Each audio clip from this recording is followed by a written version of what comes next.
Live! Today, Beckenham, right side of the river, wrong side of London. You know if you know. The Fine Studios in Beckenham with my new mate. Well, kind of new, we've met before. Kieran Ekeledo. Nice for doing this, mate. Very good. Thank you for having me today. So, as I said, we met before, which, give that some context, we met in Kingston, ABC with, it was a Nigel Benn, I don't know what you call it. What would you call it? Masterclass. Masterclass. There you go. I was going to call it a seminar, but masterclass with Big Nige. Shout out Nige. Great day. We met. We was on the pads, all that business. Absolutely. I asked you for an easy round to warm me up for Nige, and you stuck it on me. So we'll get to that later. But as I say, in Beckenham, I think this is your hometown, isn't it? Yeah. Well, again, Croydon's my hometown. This is where I'm from. I was Mayday.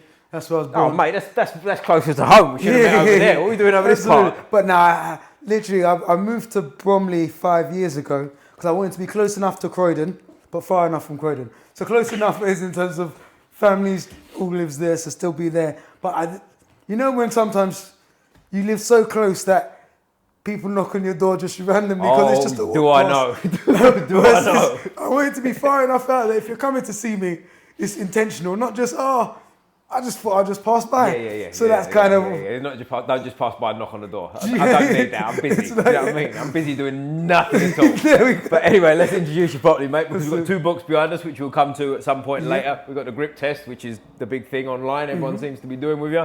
But you're a boxing coach, you're an author, boxing life coach, which we'll dive into. Absolutely. To be fair, the author, there's a third book, which I don't have here. It's actually...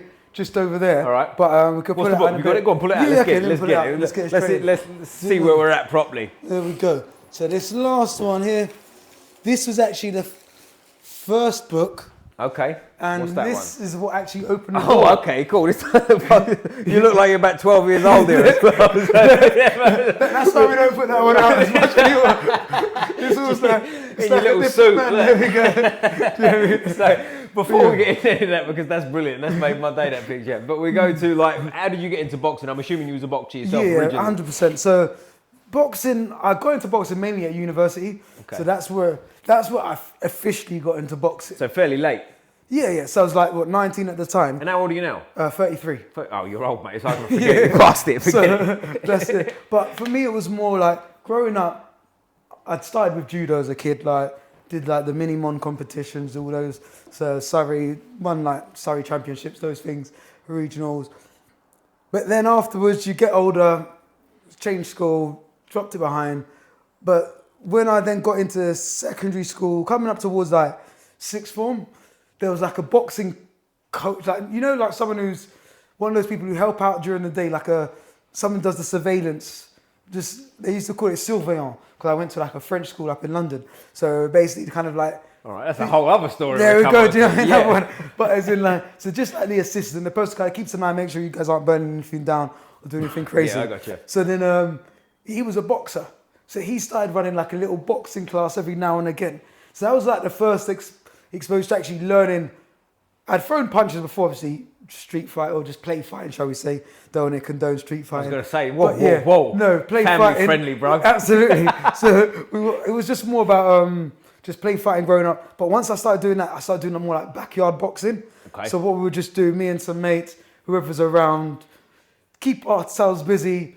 Let's just put some gloves on. Sometimes we didn't even have the same gloves. So we'd have one karate pair of gloves, one boxing. So you'd have one glove of each to make it as fair as you can. If you've got no gum shield, you just roll up a clean sock, stick it in. Ooh. There we go. You're good to go. So, I'd rather have no gum shield, bro. I'll take my chances. But so that was kind of where I first learnt to hit and not get hit. But I wouldn't call that really official. It wasn't really boxing. It was just more of a just playing around. And this you boxing. Was he a real boxer? Yeah, no, he was a real boxer. He wasn't one of these that goes I've done some boxing. No. He's a real boxer. 100%. So then it's but that's when I was more of just a fighter. I thought I could fight. Right. But then would blow my tank. Then he's there, pop. I'm like, wait, I'm tired, man. What's going on? So, but when I got to uni is when I properly started boxing. And where's this at? What Swansea. So Swansea University. Oh, right out. Okay. So South Wales. University of London or something. No, South Wales. So again, I had all the hill sprints. That was my university coach. So that's Avon Perryman. So he's now gone on to become the operating or COO of England Boxing. Okay. So still very involved in the boxing scene, and then he was training at Chris Ware's gym. So Chris Ware used to be Enzo McAnally's strength and conditioning coach. middleweight, Welsh middleweight champion. So it was around some good people. But initially I was more of a promoter than I was a fighter. So I was boxing at uni. It was fun, a bit of fun, keeps you in shape, gives you something to do. But my main job was I was working as a promoter for the uni and serving drinks. So as you can, like, as a barman. Like this? Would you walk around in that suit? Again, this is a world before then. I'm putting that picture in the link, by the way. That's going on the Instagram. That's a blinder. So from there, it was more of a place where the lifestyles weren't aligning. So I was like, going out, partying, drinking, smoking, just promoting that, but then training. So I was relatively fit, but from a fighting perspective, I just didn't have that. I had a round or two, but I didn't have the discipline, quote unquote, needed. But when I went through like a mental health challenge at uni 2012, was like, I need to have the change of personality, because this burning the candle on both ends, trying to be, it's not aligned to the type of person I wanted to be. Right. Because I was just going out, partying, drinking, didn't have an excuse not to go out because I was getting for free, get free drinks, and I've sold the tickets to everyone here, so they want me there. So I'm like, okay, need to get that reset. What can I do to help me? And it was like boxing. I had like literally a psychotic episode. Had to get mental health support, and fortunately no medication. Again, not to say there's anything wrong with that. If that's what you need, then 100%. But fortunately for me, it wasn't there. And literally that's when I properly switched on to boxing. Went back to training properly. Now I was like training 5-6 days a week. Qualified as an assistant boxing coach, and then started doing kickboxing as well. So that's when I was like fully immersed in the fight game.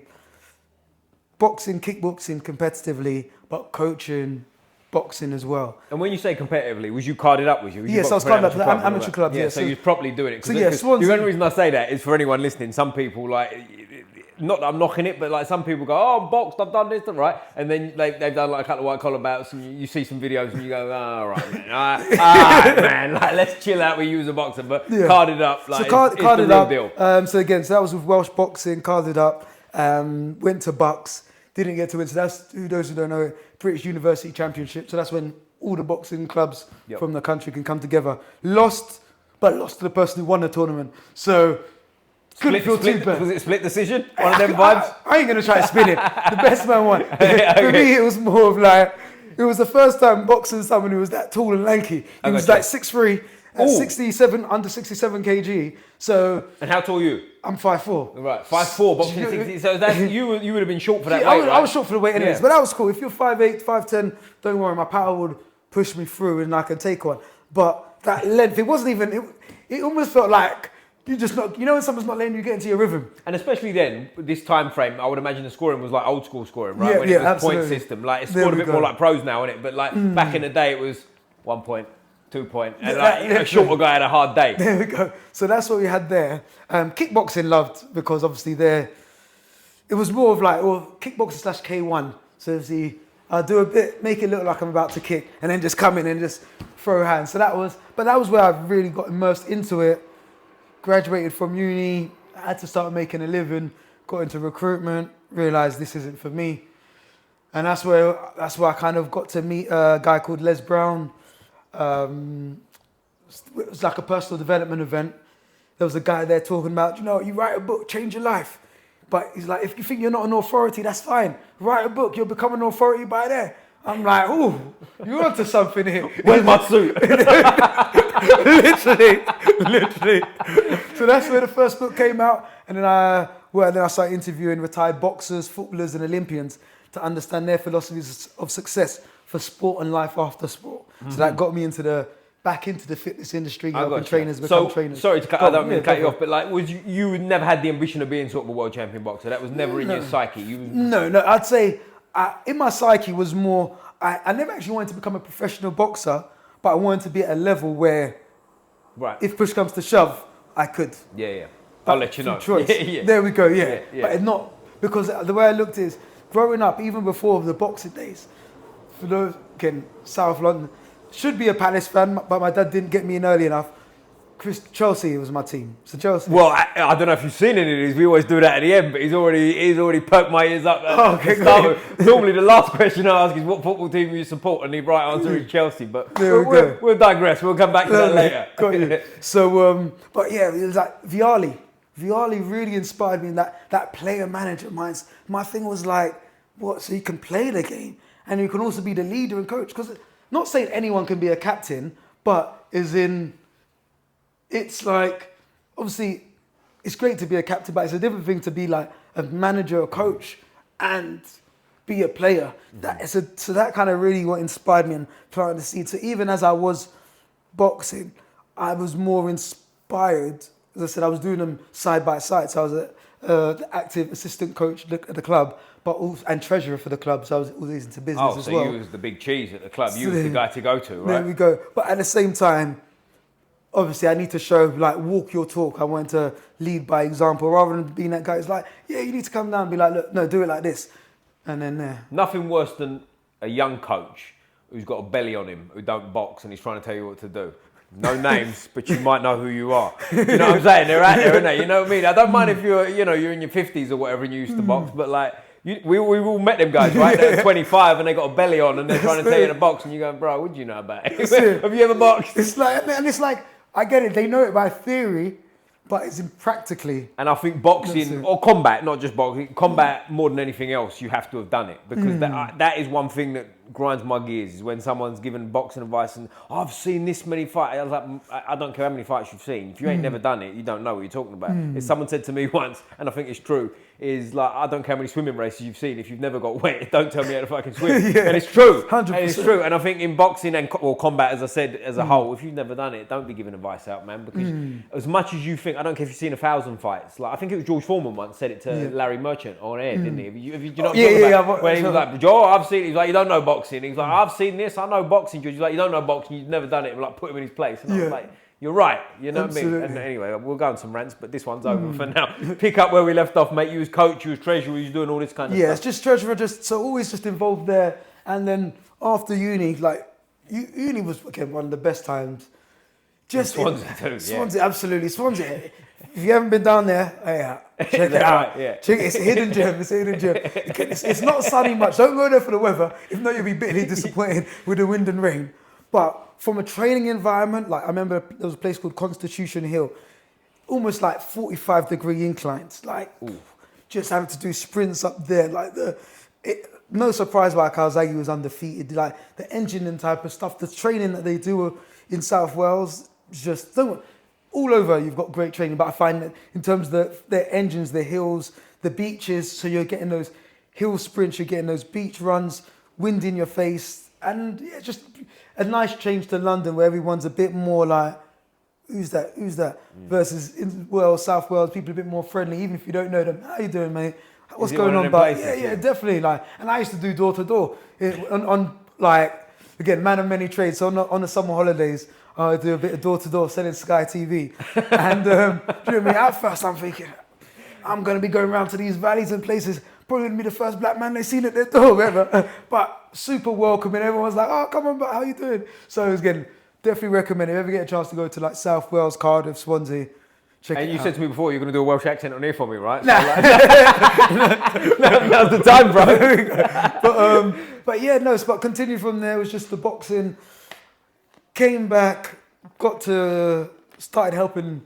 Once I started writing that book, after I realised recruitment wasn't for me, got the suit, dusted it off, got a professional photo taken. It was like, okay, that was my in. And then that's where I started to interview, again, slightly back onto the football star side, interviewed a guy called Gavin Heru.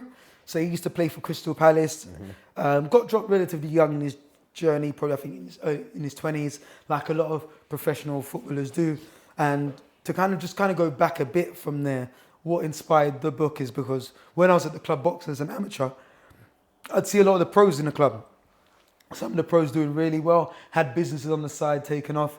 Others, they'd struggle because let's say if you get injured, if you can't compete, you can't eat. And now it's really a tough place to be. And that kind of reminded me a bit of my mum because she used to be a trainer, an English teacher back in the day. But then she had an aneurysm. Doctor gave her 2 hours to live. Luckily, she's still alive today, 20 years later, but it's left her paralyzed on her left side.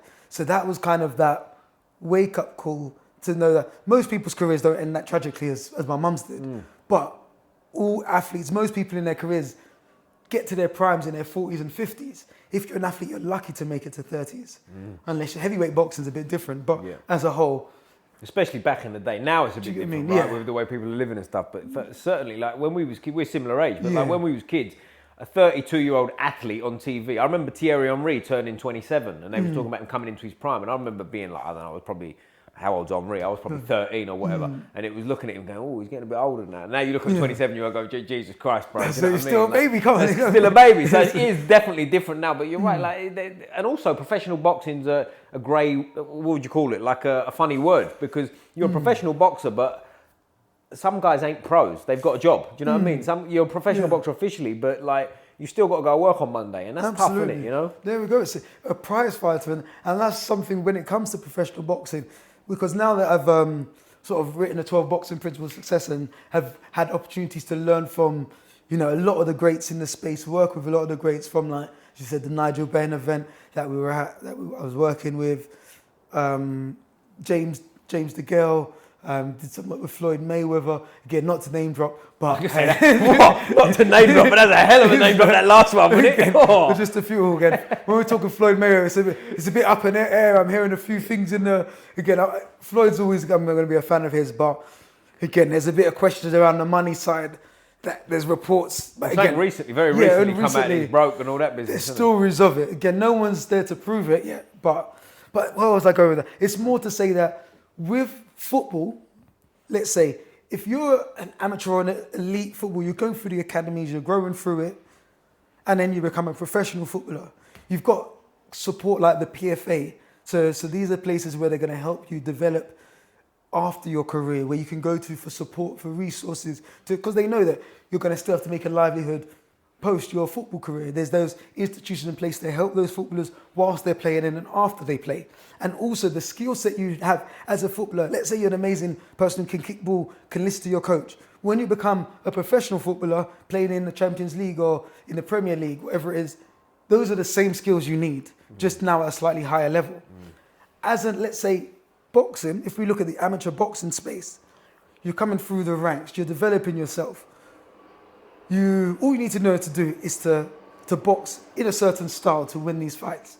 Now when you turn over to pros, how it's even, and again the gap has decreased now with the amateur boxing pointing system changing, but as in how you box, one needs to change to start with. But also secondly, when it comes to professional boxing, it's a whole other skill, which is the number one skill, i.e. more marketing, promotion and branding. i.e. the reason why Jake Paul, who from a boxing perspective, let's say, is limited from the skill set which a professional boxer needs, he's elite. i.e. he's got tens of millions of followers online. He knows how to sell, promote and market, get bums in seats, get networks on board. That is a skill that a top professional boxer will need. But you're not taught that in the amateurs, very rarely. And I feel that that's kind of one of the almost things that I'm trying to work on, sort of changing and helping the development in the younger phases. So when you go to the pros, it's not all of a sudden, why do I have to do all this media stuff? Why haven't you been doing it for the last 5 years and you're an amateur? Because you're preparing to become a pro. Yeah. And this is a skill set. If all of a sudden you used to just be able to focus on the fight, now all of a sudden you don't have that opportunity because you're getting 10 mics in your face all the time and you're like, I prefer you to be punching me than to be asking me these questions. Yeah. It's now playing with your mindset. You're a bit more off. You're not making the money you want to. But again, I digress and talk about something important that matter. But yeah. But no, I agree. And I think a lot of it, to me, and you tell me what you think because it's your world, is like being authentic's a big part of that. Like being comfortable in front of a camera is a vast majority of that, because it's all right getting on camera and we start this off and I go, hi guys, and people go, shut up bro, that ain't you. Do you know what I'm saying? Like, whereas like, if you're a surly, mean character as a boxer, that can sell, right? You haven't got to do the whole flashy, talk to him over there and, oh, nice to meet you, and all that nonsense. You can just go, yes, boom.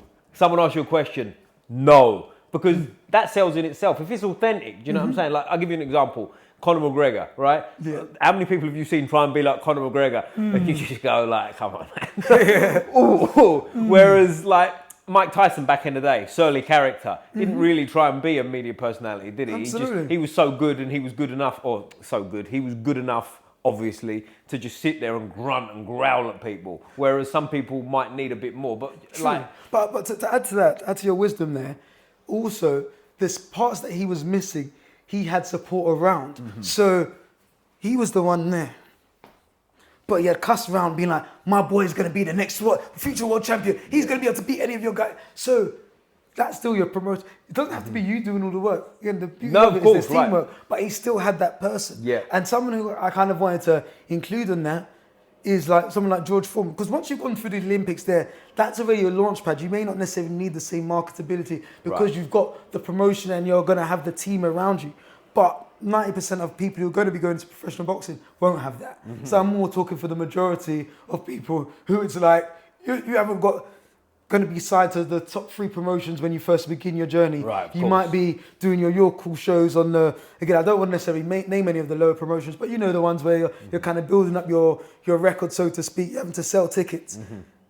You've never sold a ticket before, it never really matters. Now, this is what determines whether you're going to have a career or not. So, but what I was going to say around the personality, if you're not, you can sell it being quiet. If maybe you've got someone to help to be that person around you, or also authenticity is key. And there's not one right way to do it. So George Foreman, but there's not one right way to do it, but there's ways that make more money and ways that make less. Right. There's definitely wrong ways to do it too, isn't there? There's wrong ways. There's people that shit on it. You know, they what's the expression I'm looking for? Cut their nose off to spite their face. Don't they? They talk too much. And, you know, bro, you was fine 5 minutes ago. You've gone too far now. 100%. Now you've turned me off you. That's you know? it. But George Foreman's a great example where he kind of started, and the reason I like to mention George because he's relevant, he's quite new, and he was a champion young and old. But as in like, he was there like before just a quiet person. More like almost the initial Deontay Wilder. I'm trying to catch your body. I want to kill people. Like I want to be mean. He was the original well, not the original. Sonny Liston was probably before him, but he was one of the early sort of surly characters that didn't say much, but was like, at the time, he was the guy. I don't think people appreciate how good he was. But he evolved. But that's what I want to say around that personality is how he evolved. Yeah. So initially that was how he did, and he sold well. But then he changed and was like, after he like gave his life to Christ, was born again and had to get back to boxing, he was now the happy guy. Yeah. He was now the smiling, you know what I mean? Don't worry, when it comes to fight night, I'm going to get the job done. But he changed his mindset, mentality, being like, I want to exude warmth and kindness. And he sold more, if anything, at that stage of his journey. Yeah. So it's to say, you can be mean and make money, or you can be nice and make money. You can be someone who's more quiet, like Usyk's not a massive talker, but he still does do things. You know, Joseph Parker, I like how he does his little videos coming along. That's him. No one else could pull it off. But if someone else started doing it, I'd be like, come on, bro, you're just... But the way he does it, you can see that this is what he enjoys doing. So 100% authenticity is probably the key to your professional marketability and just kind of, And it's interesting what you said when you say George Foreman, because you do evolve as you go on, right? When he was first heavyweight champion, I believe he was 23 or 24. And then when he won it the second time, he was 45, right? That's like, if you're the same person at 45 as you was at 23, like, firstly, what you've been doing with yourself anyway, right? But you're not going to be, is what I'm saying, right? You can't be. Like, we're 30, I won't say how old I am, I'm 21 when the camera's on, but like, I'm 34, you're 33, You're 34 right? next month, Right. So we're similar age, we were born around the same time. Unfortunately, I'm older, but never mind. But like, if you... Like, you know what it's like when you was 21, like, you see the world different, don't you? I'm not saying you're a different person, but like, you see things differently, don't you, you know? And like, for George Foreman, he was real as the mean guy, and he was real as the happy guy. That's why I think it worked, do you know what I'm saying? He wasn't trying to like, okay, I was mean before, now I'm going to be, hi guys, because you'd look like a fool, wouldn't he? Like, he steered into it. He had everyone would have probably seen it, where he's got the platter of like 25 burgers, and he's like eating them, like playing on the fat thing and whatever, but it all comes down to you got to fight anyway, right? You got to be able to fight. I mean, 100%. So that's always, when push comes to shove, you got to be able to fight. But as a professional boxer who wants to make money, if your goal is to just win titles, then probably just the most important skill is to know how to fight. Most important. But if your main goal is to make money, knowing how to fight is important. knowing how to get matched is probably more important. Because there's a lot of people who know how to fight, but if they're matched wrong, they're not going to look great. So, but do you know how to market and sell? Because if you can market and sell, we'll give you the person who's going to make you look like you know how to fight. And it's going to... So, for instance, we know Jake Paul is now getting called out by world champions. Who do you know with his record who's getting called out by world champions? And this isn't me to say I'm a massive fan of everything he does and he's like, the sun doesn't shine. But I'm saying, rather than ridicule, what can you learn from him? Because... That's everything. And Jake Paul's a good example. I went on a rant on this the other day, so I won't go too far and repeat myself about who I'm going to speak about in a sec. But Jake Paul is one of them ones that he can fight a bit, right? And he's doing it. He's clever and he's doing the right things. And it's like he's talking about fighting AJ. He's never going to fight AJ. Like he can't, right? Let's be sensible here. But like if you go to like other guys, and this is the guy I went on a rant about, it was KSI. That motherfucker can't fight. Do you know what I mean? You look at him and you like. And the reason I brought it up was because we were talking about David Haye, and I'm repeating myself, so I won't go too deep. But David Haye was going, "Oh, he looked good tonight," and it's like, come on, man! Like, how much are you getting paid to say that guy can fight? I get what you're saying. Thing is, you're going to tell me KSI's a good fight? No, there's levels. There's levels to everything. So my whole thing is, there's levels to everything. Okay. If you're comparing KSI to the person who is the elite at his weight class, can he fight? No, not in comparison. But I'd compare him to Jake Paul. Can't fight. You compare him to Jake Paul, but Jake Paul has stepped in the ring with legitimate fight. When I say can you fight, I'm saying if you're walking down the street and you bump shoulders with an average male in wherever you are, who's going to have an advantage? That's the question. Can you fight? Because let's say, can you run? Most people can run.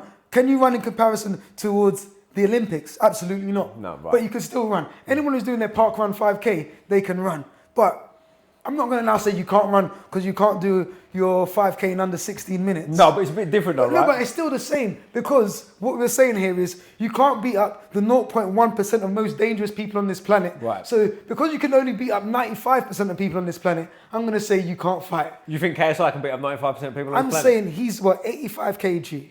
Yeah.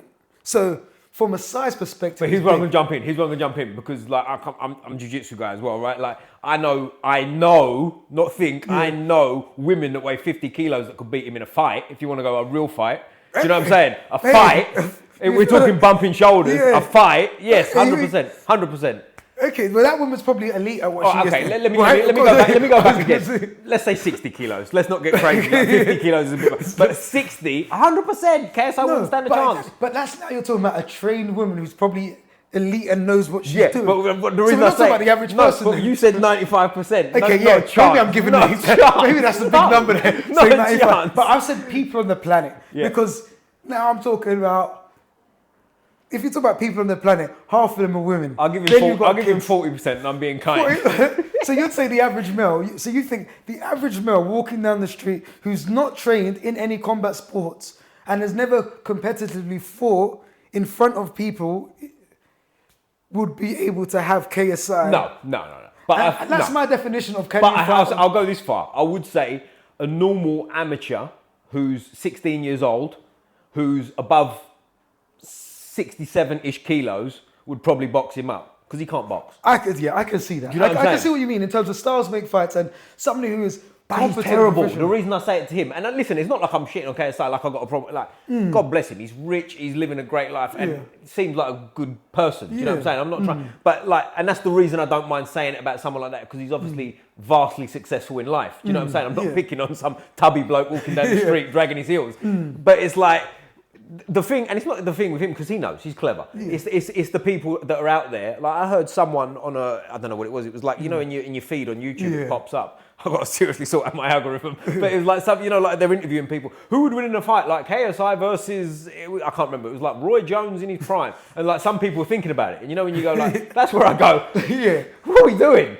Definitely, I think Jake's given more devotion to the sport than KSI and I look at him like a real. He's a boxer. He can box. Absolutely. You know what I mean? But also because of the style he's adopted, he's been adopted a more traditional. KSI, obviously, Sir Michael Venom Page again. Another shout out MVP, a supporter of boxing, 12 boxing. I've got a story there with that. I sold him a book in Notting Hill Carnival. Right. So as in like, so you say same suitcase here. I had that with me, Notting Hill Carnival. I was like, I want to go enjoy myself, but I got moves to make. I got to promote. How am I going? I'm like, do you know what? Fuck. Let's just do this. Let's just go here.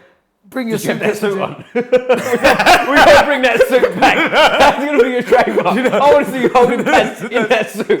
I might have to do that, you know. That's the gimmick. That's how we go viral, bro. But yeah, literally, it was one where just saw him, was like, someone's like, oh, look, that's MVP. I'm like, what MVP? Walked over to him, told him about the book. I was like, oh, I was going to share. I was even just going to give him. I was like, no.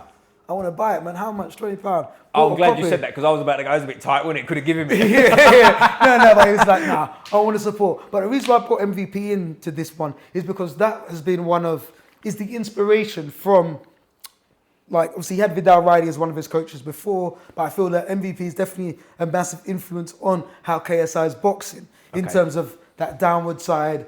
And MVP came from obviously more of a freestyle kickboxing style before he got into point fighting, before he got into MMA, UFC, etc.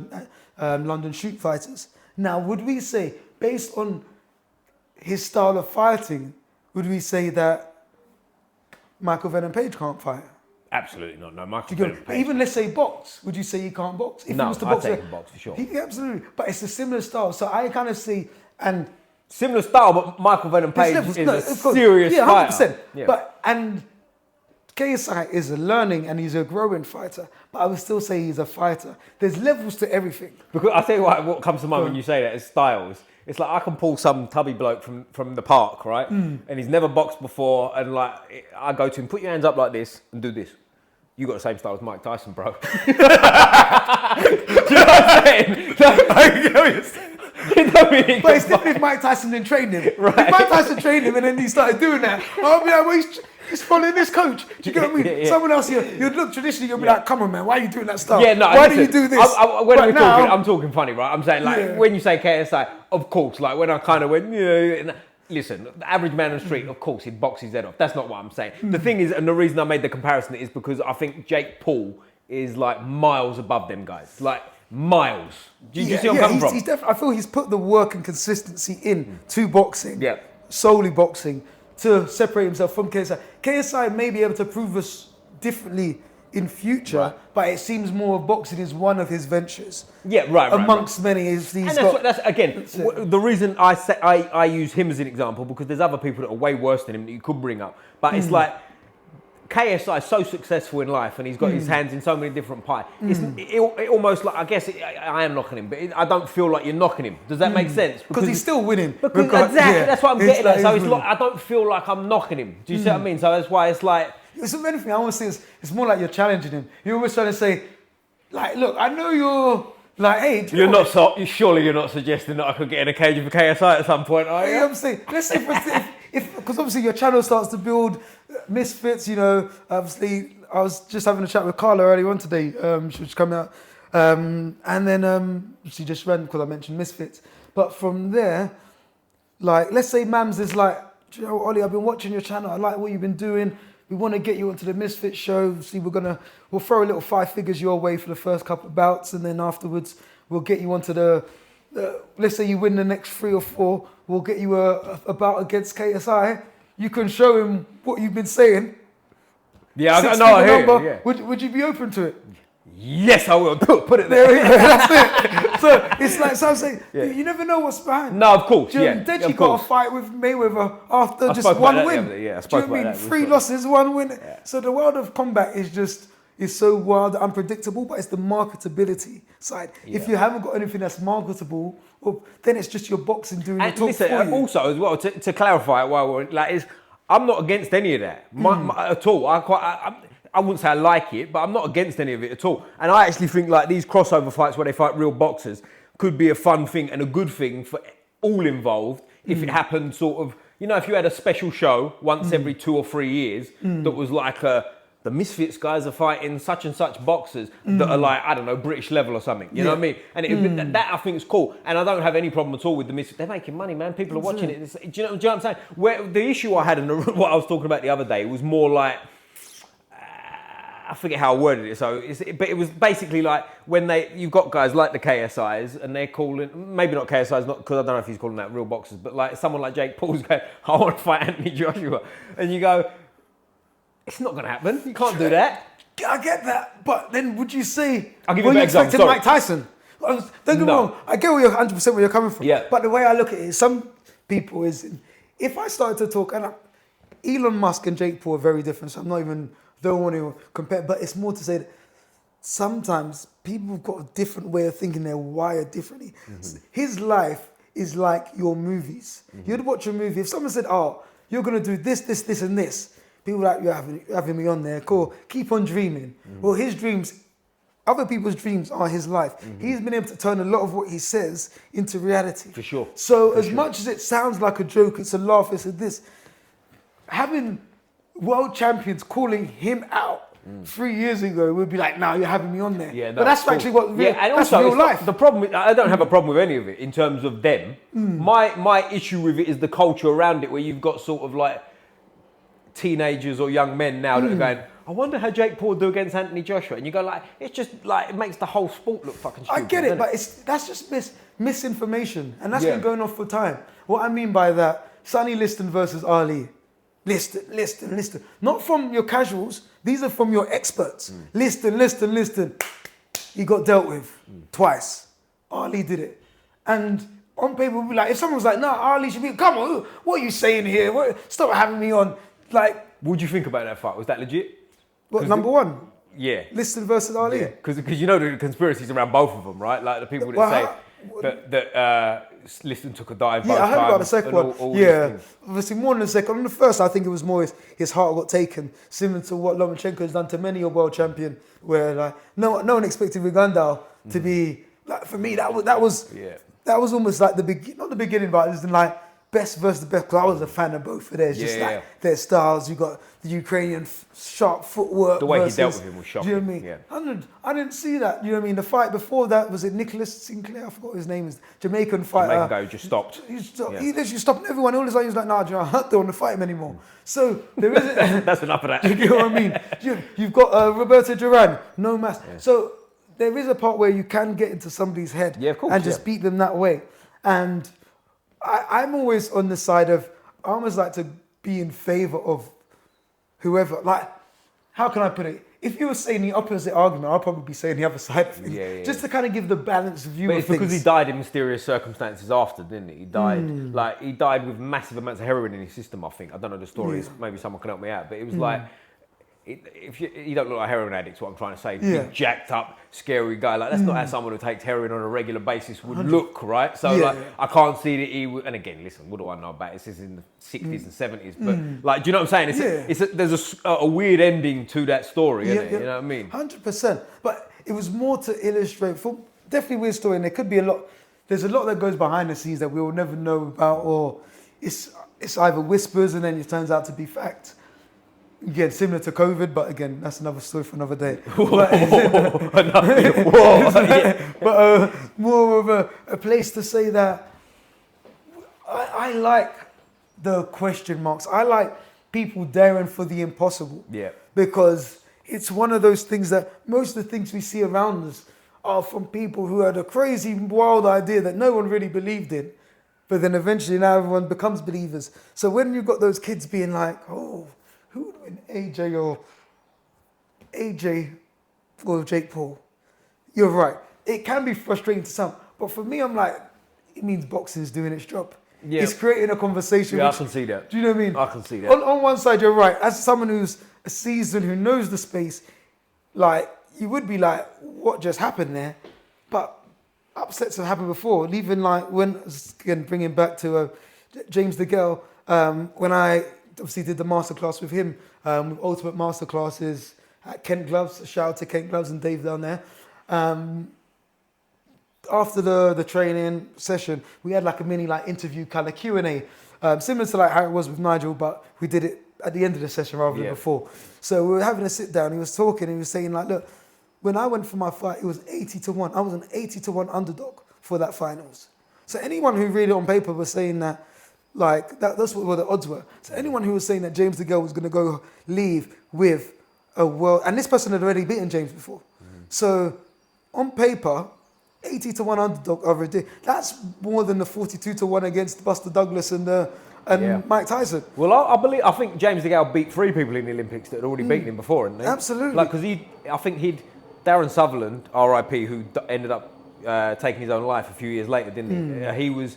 I believe that their record in the amateurs against each other was 4 wins for Sutherland, 2 for DeGale, and 1 was at the Olympics. So going into that, he was 1-4 against him and ended up beating him. You know what I mean? Which is like, the Olympics is a hard thing anyway, isn't it? Like, not I've been, but like, but there's like, firstly, you've got to make weight all the time. And like, James DeGale is huge for that weight, by the way. Like, he boxed at 75 kilos in the Olympics. You've obviously met him. I've met him.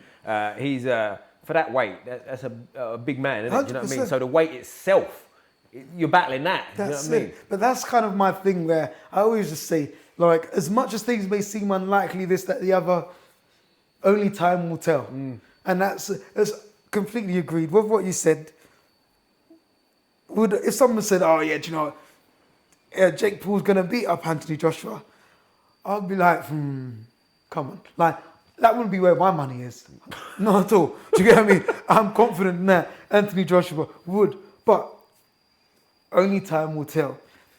Jake Paul has now been boxing for as long as AJ had when he became a world champion, or had at least an Olympic champion. Not to say that Jake Paul is AJ, because AJ is a different type. You're going to get some tremendous comments on this. That's what I wanted. It's all for engagement, right? I don't know what you're talking about. Fuck him. Do you know what I mean? But that's what I like, because the same way you say, I don't know, but I'm basing this on research evidence and data. So it's not about agreeing with me. I'm just talking about times where the odds have been beaten before. Yeah. So if the odds have been beaten before, it's possible for the odds to be beaten again. The likelihood is still slim. Yeah. That's why we've got odds. But here is to say that if that means that AJ is going to make 40 mil for a fight that's going to bring in, or 50 mil for a fight that's going to bring in more views than his last 5 fights, and he's half as likely to get knocked out or hurt as he did in the others. Half, I mean. Again, I'm being generous here. Whoa, more like, talk about an optimist. More like, let's say, no like chance. a 10. Let's go no chance. I would never say no chance. You think he put his chin out there and said, hit me 10 times in the chin? You think that, you're saying that if AJ closed his eyes and said, hit my chin as many times as you want, for 10 seconds, my eyes are closed, do what you want. No, but I am saying, if me and you were sat at ringside and was having a full-blown conversation with AJ and he was looking at us that whole time and still beat Jake Paul. That's what I'm saying. I get it. You know what I'm saying? I get what you're saying. Like, there's levels to it, and on paper, just 100%. like peripherally saw Jake Paul somewhere. It'd be no problem. Yeah, you can kind of just read Absolutely it. no problem. But again, there's levels to it. But it's more to say that I'm for fighters winning. Yeah. And fighters winning comes in many ways. I'll tell you why I don't like that one in particular, because like AJ has made his money. Do you know what I'm saying? So it's like, how much, at a certain point you're just whoring yourself out. Do you see what I mean? But it's like, do you need that? I would understand it more, and I wouldn't agree with it if he was like, I don't know, like if you went back, say, 20 years and he was like a light heavyweight who was a more similar size to Jake Paul, and he was famous, but he's probably on because there was people out there that would be at that level, but they're earning, I don't know, like maybe let's say in the range of 200 grand a year. Do you know what I'm saying? They've still got to make money. But do you see what I mean? I can understand that more, because then it's like, right, your life's changed. Whereas what difference is it going to make to AJ's life? Nothing. The thing is, but what difference could it make to his community? A lot. Because let's say, for instance, right now, I put it this way, because no one's telling Warren Buffett to stop making money. No one's saying, you know what, Elon Musk, you've already got billions, why don't you retire? Again, maybe some people want him to, but it's in... Oh, some people want him to fly to the moon. You know what I mean? And just disappear, go on to Mars. You said you're already late. But it's like more of a thing. Like AJ did a post recently. So he's in Nigeria at the moment, Lagos. He's getting all the love from the people. And he did that post from a movie called Paid in Full. I'm not sure if you've seen it. Yeah. So where no, I haven't seen the movie, but I know what you're talking about. There's a guy called Money Mitch in the movie. Mm-hmm. So it's based on like these kids, they grew up selling dope. He's now, one guy's trying to leave the game now. They got the money. And he's like, look, I got the money. I got this. But if I leave the game, it's like, I love the hustle. Mm-hmm. If I leave this, are they still going to love me? So on this side, there's an element whereby 50 million to me and you is different to 50 million to AJ. Yeah. Because let's say, for instance, he's maybe investing for his children's children. Like, there's billionaires on this planet and we don't tell them to stop making money, you've got enough. So if you're now given talents and gifts, if someone's now got you're fit and healthy, I wouldn't say, well, you're healthy enough, why don't you stop training? Why don't you start easing your workout? So now, if you're getting good at making money and you've only got another few years, he's going to be, he's 35 now? So let's say he's got another 5 years left till he's 40. Hopefully then he's got another 40 years left after that. And he's used to making 30 to 100 million a year.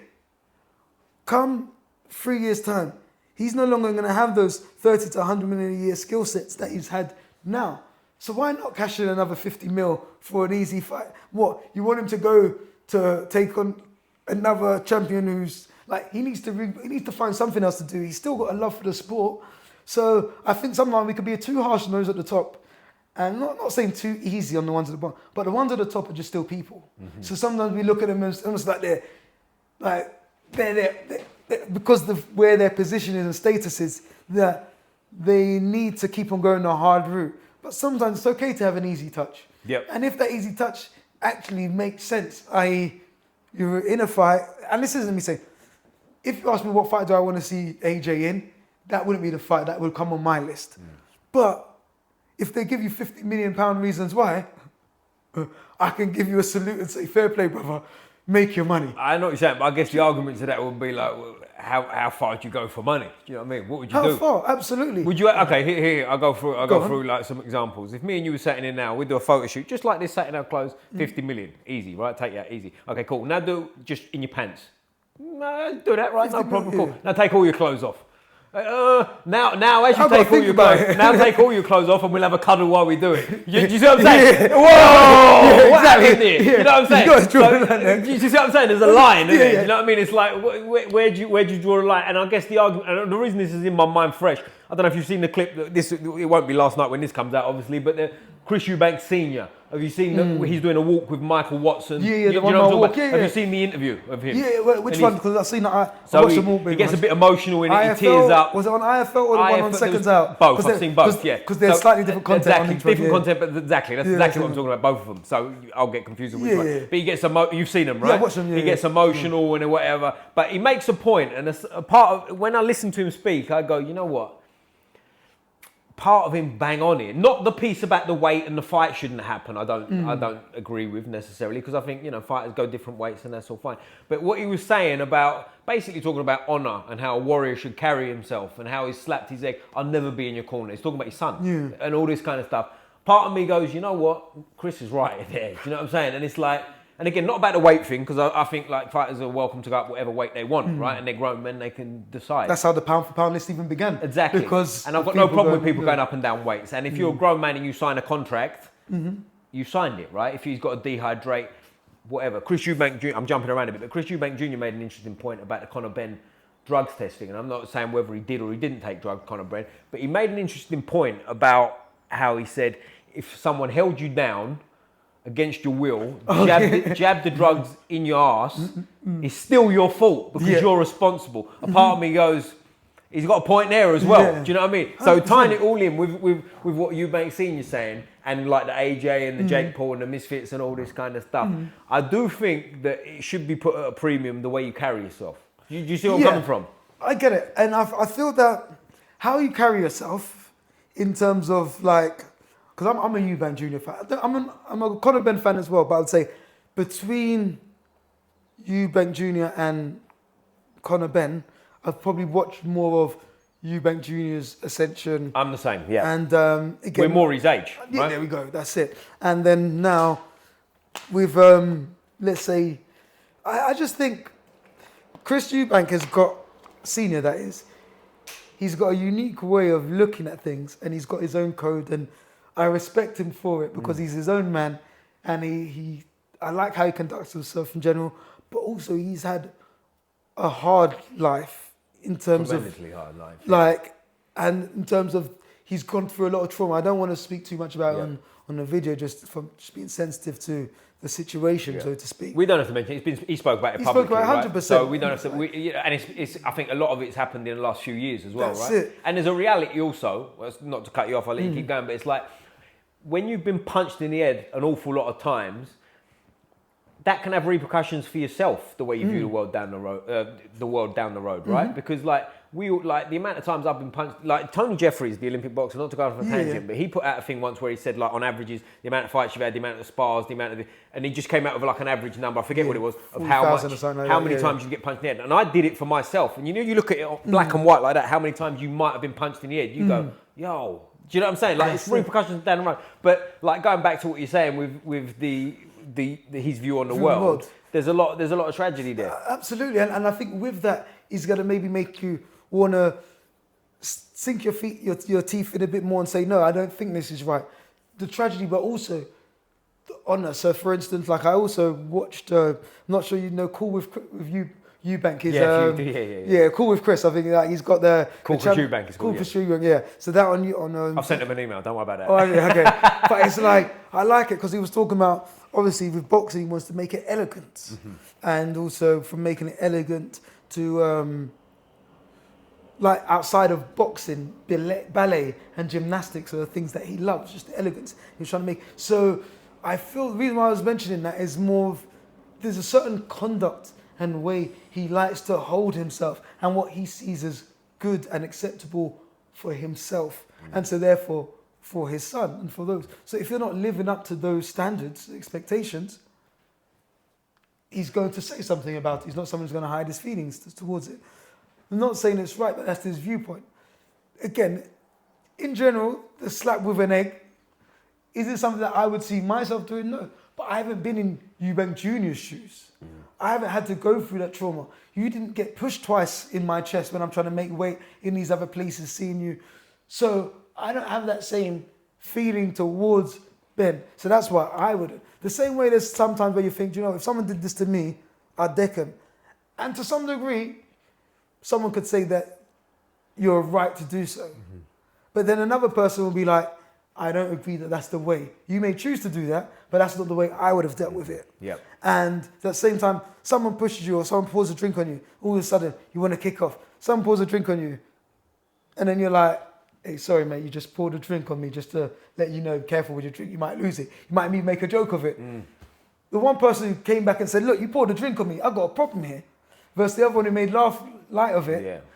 They're both right, can be right to do what they did and have a position. So I'm not saying I encourage someone to slap the ex. So I completely get, based on knowing who Eubanks Senior is, why he's going to have that viewpoint. But do you think if, for instance, if it was Mike Tyson's son who did that, I'm not saying his son boxes, but someone like Tyson would be like, yeah, that's funny, yes. Because the way he grows up and his mindset is more like, I'm about that type of ruthless, reckless, fun stuff. Like, if you want to sell this, So it's more around seeing it as the person who Senior is. I can see why he has a disdain and dislike towards it. But in terms of the way the space of entertainment is, I get why Eubanks Jr. did it. And the benefits it's had, or the benefits it probably will have to the overall numbers. Of course, And I think it's something you aspire to. You can't be Mr. Perfect all the time, right? There's things like, we've all done things and you go, I shouldn't have done that, right? Whatever. But or I've gone too far with that, or whatever. Do you remember the throwing the belts out? Yeah, all AJ. that kind of, Do you know what I mean? AJ, when he threw the belt? Like, that's one where everyone's looking, and I'm like, you're right. Looking back, that's probably not how I'd like when to think. When he took the mic would be a good example. When he took the mic. But then I'm talking about when he then was like, what are these belts? He threw 6 belts out of the ring. Obviously, taking the mic, that was a bit mad. But that was just more, I just see it as just high energy. I'm used to going more that he'd look back at that and go, why did I do that was more cringy. But I feel throwing the belts is more disrespectful. Now you're disrespectful. Do you get me? But at the same time, I give him leeway. You've just been punched around the ring for 12 rounds. You've lost twice to the same guy. And you're in a state of like, my life's over. Not that it is in reality, but for him in that moment, as far as he's concerned, I can't speak for him, but his life is in turmoil, right? That's what I mean by understanding, but not necessarily agreeing with. Exactly, that's what I'm getting at. It's case by case. And exactly. So if you catch me and you sat here now chilled, talking, you can think about it logically. Whereas if me and you just have a fight and like no one comes in and we've been fighting for half hour, do you know what I mean? There's an element of like we're not whatever. But the reason I bring it up is because like I think it's something you aspire to be, and there's like I agree with Eubanks' principles and stuff. But it's like earlier on when I said about KSI, I'm going, you can't fucking fight, right? I swore when I said it, all that kind of stuff, and it's like. You when you sit there and you go, maybe I shouldn't say that, but then you go, well, I meant it, so fuck it, I'll say it. Do you see what I'm saying? So it goes back and forth. So, but I don't know the point I'm trying to make, but do you get where I'm coming from in terms of like, it's not clear cut. If you catch me in one mood, I'll say one thing. You catch me in another mood, talk about the same subject, you'll word it differently. There we go. And I think that there's a side, because I read the comments as well and cover it, and I'm like, like, there's a part of me where it's like, oh, it is a shame. It would have been nice for Senior to be in his corner to support, but also as a man of integrity and honour and who he is, knowing who he's portrayed himself to the public, I can see why he wouldn't. And he said in one of them interviews with, I don't know whether it was IFL or Seconds Out, he looks at the camera at one point and he says, I can't be bought. I cannot be bought. And I was like, you know what? You got to respect that. You can't. How can you argue with that? Like, even it's his son, but it's like, I can see where he's coming from. He's like, that's against what I stand for. I can't be in your corner. Absolutely, and that's each their own. And I see that's why I kind of see integrity is key. Because Chris Eubanks Jr. also seems like he lives by a very similar sort of whatever you'd call it, code or whatever. But again, he did one thing in one moment. You can differ on certain scenarios. But he's very much like that. If you see that interview with him on Piers Morgan with Conor Benn, they carry themselves very differently, right? And I find like Chris Eubanks Jr. stuck to who he was the whole way through. And there was a couple of times where Conor Benn, I'm knocking him, but Conor Benn a couple of times, like when Piers was trying to play the sort of lovey stuff, he kind of played into it a bit. And Eubanks called him on it. He went, he got you. He said, you ain't making me do that. He got you. Do you know what I mean? And it was like, you can see where it's coming from. Come on, shake. Mate, I'm not shaking his hand. I'm about to fight him. Don't ask me again. Don't ask me again. It was a bit weird, wasn't it? Like, firstly, I've said this on here before as well. Piers Morgan couldn't have been any more on Conor Benn's side if he tried, could he? He might as well had a Team Ben shirt on. Like, he was proper like for it. I found that very strange. I thought it was a good interview, but like, I think Piers was a bit like bias. Don't even cut it. He was full blown on that side, wasn't he? Yeah, I think it's. But I guess that's where the narrative is, and there's a lot of power in media. The more I'm kind of getting involved and working with the media, working in media, and just like the more you start to see that its power and influence over, and the different types of biases. But the thing is, like certain biases, like for instance, because I'm coach, but also I'm someone like I do a lot of work with media, but I'm honest. I try to be objective in certain spaces, but I also like to be clearly subjective in others. I like some places. Let's say I know a fight. One of my mates, Ellis Zorro, he's fighting on. He used to be with Queensbury. I think he's still with them, but he's like Warren Boxing Management. So he's got a show tomorrow on. At Ball in Maidstone, so again you'll probably miss it by the time this comes out. But as in he's fighting down there. When he's fighting, I'm supporting him. Like as in his last fight was against Chev Clark. Chev Clark, I've met. I wouldn't say I know him because I think I met him when I was doing an interview with Joshua Bratzi, getting ready for the Riyadh season, and it was like I met him. I was respectful towards him. Seemed like a nice guy, but because I don't have the relationship with him, I'm still going to support Ellis. Because he's my guy. So you should. I believe, you know what I mean? And like I've said, I don't know if I've said this on here before, but like to me, loyalty in life is one of the highest things you can hold. Like you give you an example on a simple level. If you're my mate and we go out and we're out wherever, something kicks off, you've been racist, sexist, homophobic to someone, you couldn't be any more in the wrong. You're still my mate and I'm still on your side. Do you see what I'm saying? Yeah. That's where I'm at. I'll argue with you later and tell you he was wrong, but. See, you're my mate. I've got to back you. See, I'm glad you put that. So I look at it slightly different. So I look at it as loyalty high, but the thing above loyalty for me comes to integrity. And the reason I say that. So let's say that same scenario saying, my mate, he's in the wrong. Because I've had mates who have been very much in the wrong in those scenarios. And you're like, again, man, come on, bro. But I'm more likely, let's say, he might want to get into a scrap right now. And he just wants to back him, be like, come on, yeah, we'll deal with it. I'm more likely to want to diffuse it. So I'm still backing him. If it does kick off, I'm backing it and I'm going to support my mate. But at the same time, integrity this isn't worth it. So being true to myself, I'm not going to just pretend as if what you said, I'm going to be like, yeah, he's all right. And then later on say, no, I'm like, no, but there's a way to deal with this. I agree. I think we're saying the same thing, just slightly different in terms of, I agree with what you just said, but I'm talking, it's already kicked off. Oh, okay, yeah, You're me, mate. I see you mean. I back you. I'll tell you off later. Do you know what I mean? I'll have the problem with you later. But for now, it's already we're kicked in off. this together. And I'll tell you a funny one. Like I had once years ago with a mate. I won't mention his name. He knows who he is. You old coward, you. Something kicked off. Keep it vague, right? Something kicked off. Someone went over and he ran over and gave him a kick, which to me, you know, it's a bit low, dirty. And he's giving it, and that's what you get. And like he's giving it a big. My mate's a full-blown coward, by the way. He's a full-blown coward. Anyway, later on, was he in it before? No, he's hiding behind people's shoulders, waiting for something to go down. Right, anyway, he's giving it a big one, right? So later on, like this is all gone, diffused, blah blah. Later on, this guy's regrouped. He's gone home and he's got 6 mates, right? And they've come back and they're giving it to him, right? And I don't say this to make myself. I've realised I'm trying to, like, it might sound like I'm trying to make myself sound like a tough guy. Not. I'm just telling the true story about my cowardly mate, right? So I've seen it, and there's 6 of them giving him a kick in, right? So I've run over, kicking, punching, spitting, doing what I can. The same millisecond they let go of him, he's gone. You know, I nearly said his name then. We call him John. His name's not John. You know when you go, John? It was one of those situations, right? Serious, straight up. And in fairness to the 6 blokes that was in front of me, I've already waded in, right? I've already put myself in it. So now I've got the option to be coward like him or stand and take this. And it was a bit of, and they read the situation, and in fairness to them, God bless you. Did you know what I mean? They just had like a bit of a standoff and go away, you fucking idiot sort of thing. But shout out to the coward. But do you see what I'm saying? Like, he's my mate.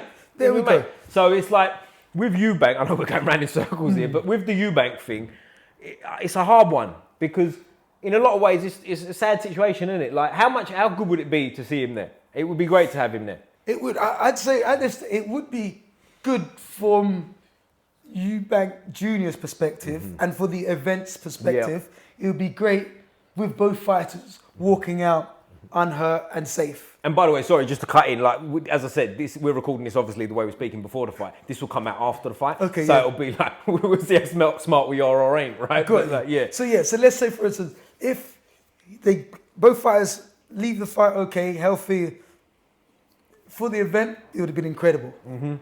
If either fighter gets seriously injured based on some of these different clauses that are being put in from the rehydration side to him having to come up a few weights, not saying he had to, but these are all factors that when you fight and drain yourself of water and dehydrate, and again, was it about 15 people die or 13 people on average die a year. In combat sports? So all of those chose to step in as well, but it doesn't stop it from being dangerous. No. So I look at it as, and some of them are even amateurs, they're not even making money for it. So at least I look at other professions where you put your life in risk, for instance, firefighters. The reason why I'm using firefighters is because they're probably, out of those who put their lives at risk, are probably the most highly esteemed. No one's got a problem with a firefighter. No. Some people got questions with the police. Some people got issues with military and army. No one's bothered about it. It's a good point, actually. A firefighter is everyone's loved the firefighter. Do you know what I mean? It's like, because they just come to save the day. Do you know what I mean? They're not here to. Do you know what I mean? They just come to save the day. Do you know what I mean? They're not here to police you, to tell you what you're doing right or no wrong. Politics involved. Just save that man. Yes, or woman or child. They're not using force to take minerals or whatever else. Do you know what I mean? They're here to just save the day. So, I still respect those other professions, but it's more firefighters. Universally loved, don't they? Absolutely. So when one of them, you know, again, I've got a few friends who are firefighters, former firefighters, etc., tend to have a different type of mentality in terms of like, they run to the trouble. Do you know what I mean? So you've got to be kind of wired a different way. But when someone like that, you know, dies in the line of duty or gets injured, seriously injured in the line of duty, and it's like, it's not fair. It's like, you're right, it's not, life isn't fair.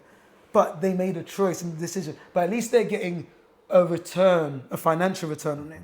Versus a lot of amateur boxers who maybe, fortunately, to some degree, fortunately, more of the long-term health issues have come in the professional game.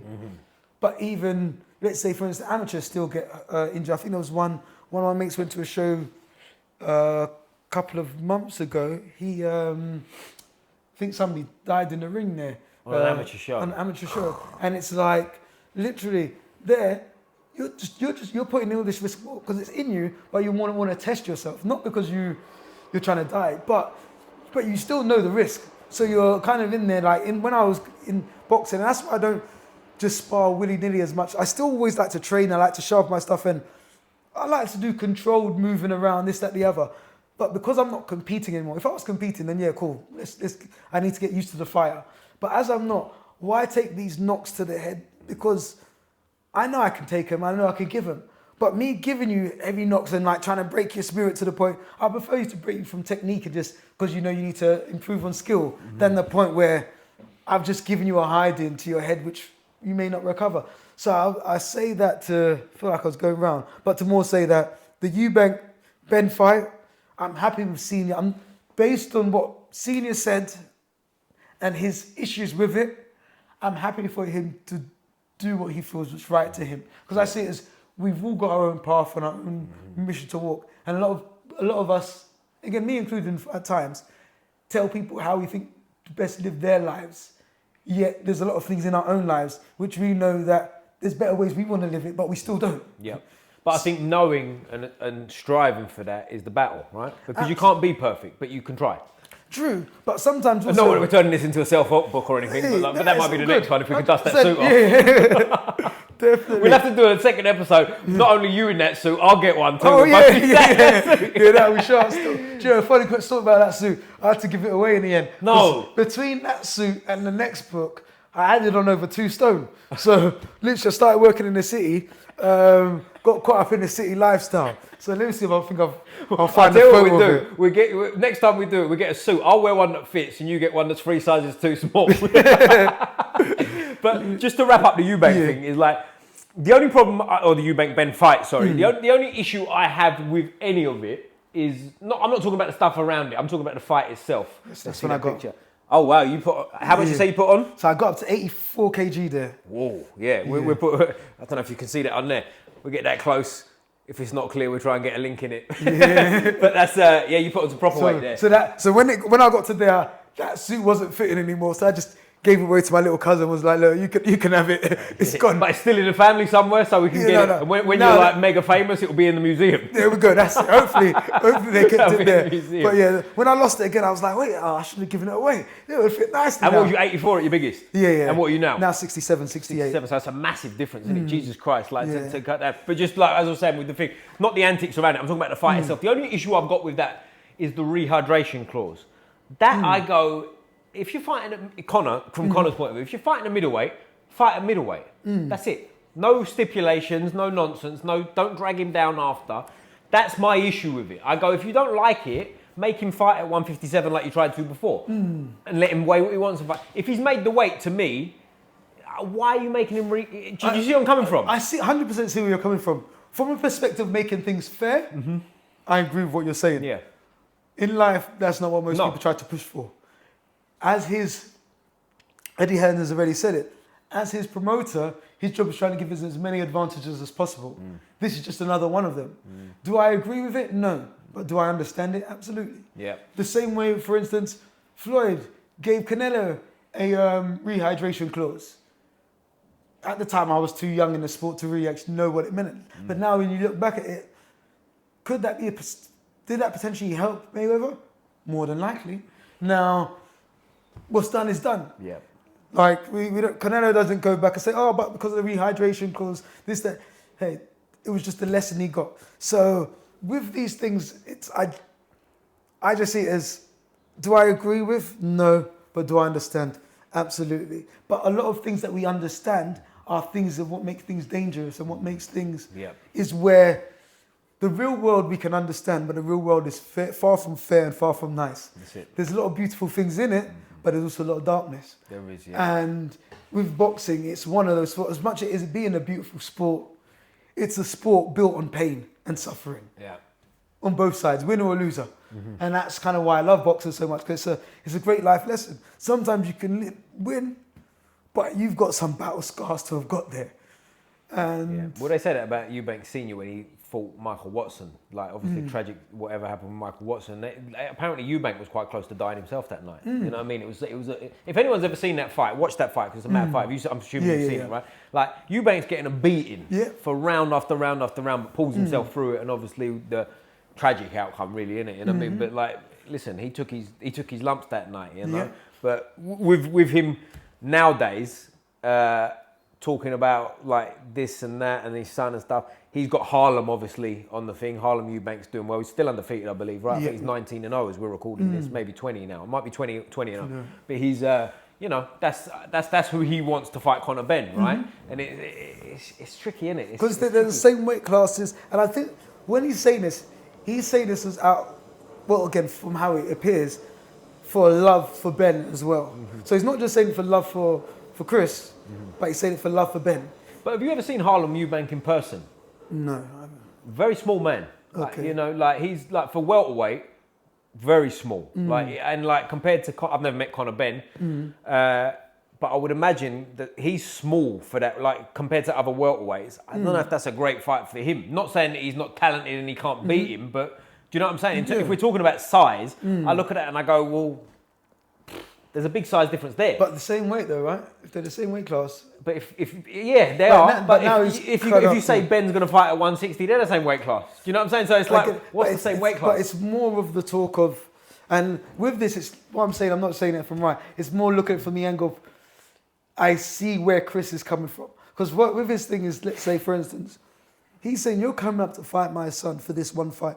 But we know traditionally, I'm not saying always, but traditionally in boxing history, when you've gone up in weight, and money a champion who's gone up, very few have been able to go up and then go back down and go back up and go back down.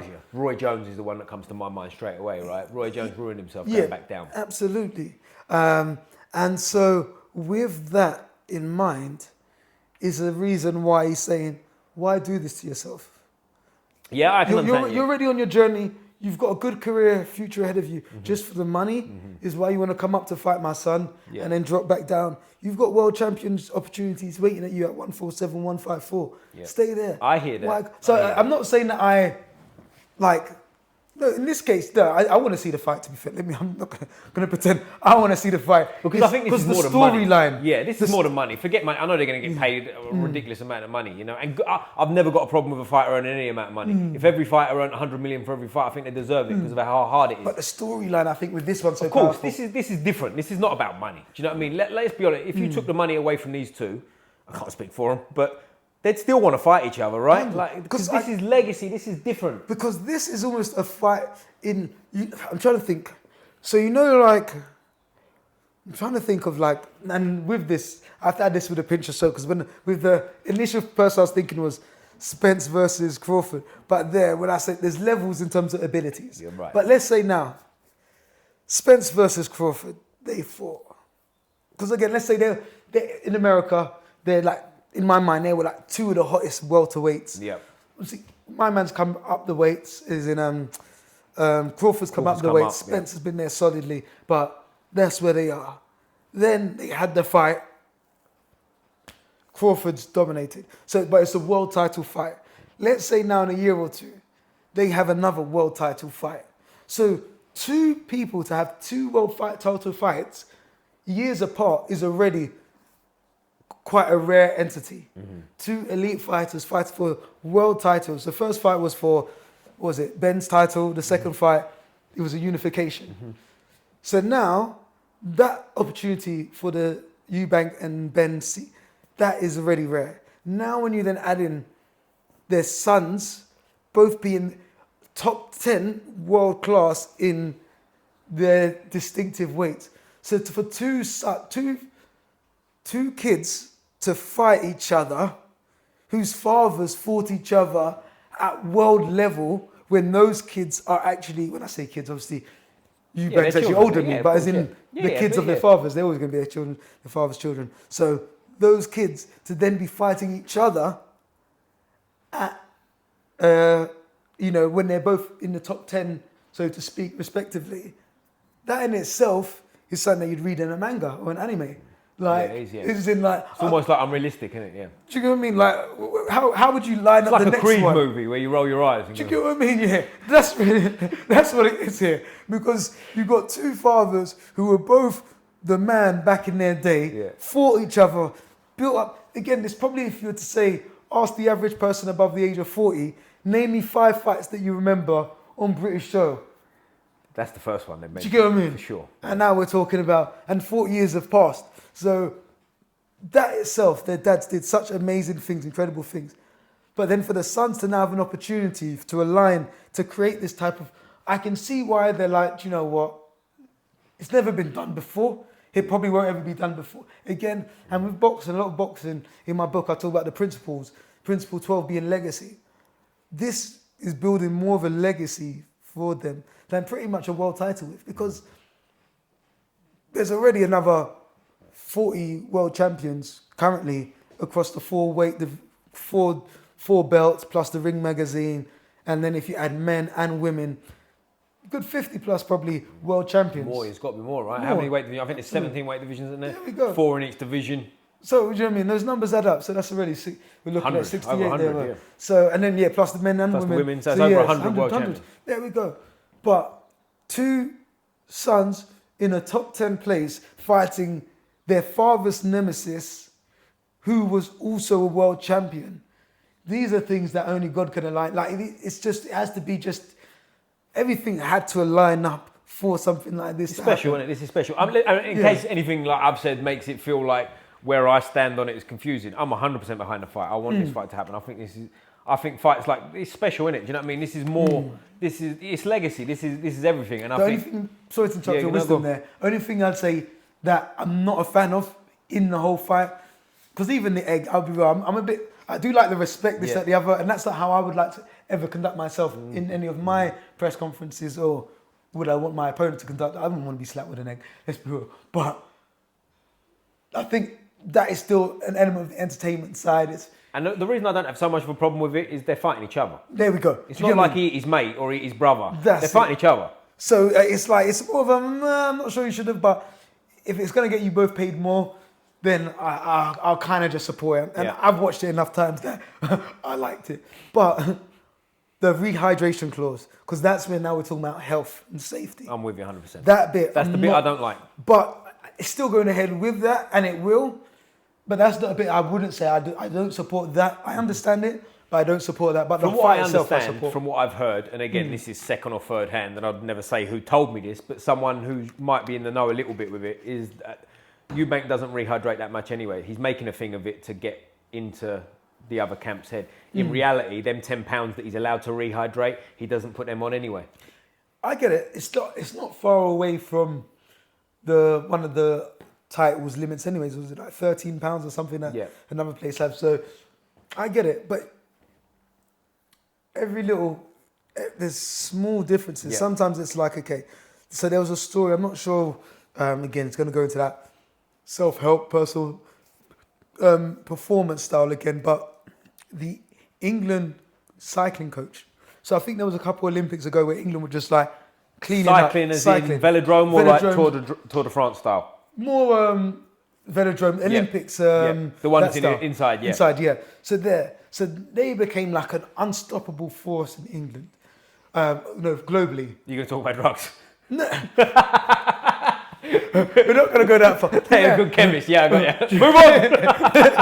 There we go. I never get that. It seems to me that cycling does seem to be full with controversy. I'm thinking between obviously my man, it was Lance Armstrong. Well, I'm a big Lance Armstrong fan, and he's still the best cyclist, and I can debate anyone on that. And because of everyone was on drugs anyway, so that's a story for another day. But the fact that obviously because wasn't he fighting cancer as well or something? He fought cancer before it, so he had cancer before it, and they were saying that he could have got cancer because he was taking certain supplements that sped it up or whatever. And I think Chris Hoy also recently got it as well. He's recovering. I don't think he's recovering. I think he's just been told he's terminal. I don't think he's got long to go, Chris Hoy. So, but again, 2 great stars in the cycling world. But the reason why I mention that is there's a book called The Compound Effect, or another one more recently. That's by Darren Hardy. A more recent one which talks on a similar topic, Atomic Habits. Okay. So this is where I think I learned it from. Atomic Habits. And what it says is, if you improve by 1% a day, by the end of the year, you're actually 37 times as good. So, for instance, with the Olympic coach, he started with something as simple as, okay, everybody in their training, they're normally like, okay, I need to do this, more stronger lifts. And he's like, no. First thing we need to do, we need to take you how to get a better night's sleep. So how we do that is we're going to adjust your pillows, look you how to make your bed. So his first lessons were talking about how to make your bed. You're like, well, how's that relevant to cycling? Well, if you now get a 1% better night's sleep and you can perform 1% better in your training, and then I find another 100 things that you can get 1% better at, now all of a sudden you're 5 times as good as what you were when you first came to me. Something that another great coach is John Wooden. So he's considered one of the best basketball coaches of all time.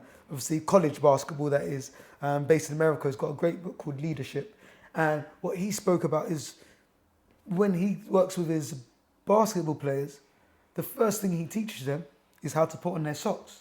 Because they're all day on their feet, moving around. If all of a sudden you're getting balls, you're getting injuries on your foot, which are preventable, avoidable, just by putting on your sock, spend a bit more attention there, it can make a difference. And again, these are things that can often be overlooked, but the best of the best don't. So my thing is, as they're in that space where they're coming towards the best of the best, but it applies to anybody, not just the best of the best. But if you can find a way to get a 1%, 2%, 5% advantage, then why wouldn't you? On that same side, if someone's taken away 1, 2, 5% away from you, then that is still a big deal. Even how small it might seem initially, if now that 6th round you get clipped, you're wobbly, that extra glass of water that day could have been that extra hydration you needed. So, and you know what? It's interesting you say that. Stuff like that fascinates me, and I'm really into that kind of mindset stuff. But with that, I think belief is a big thing. So like all these things you're saying, the little 1%, they're real. But at the same time, like I don't know if you're an MMA fan. You know John Jones is. Yeah. Notoriously a wild man, goes out, you know, he's been caught on coke, he's out till whatever time in the morning, and like people that train with him say it don't matter, man, he can just turn up, and he's so good, he beats everyone. And a part of that is obviously talent and ability and all that stuff, but I think a part of it also, like a young Mike Tyson, the mindset of if you believe what you're doing, it's enough. Do you know what I mean? Like your belief. We all know people that ain't very good, and again, KSI, this is in a positive way on KSI.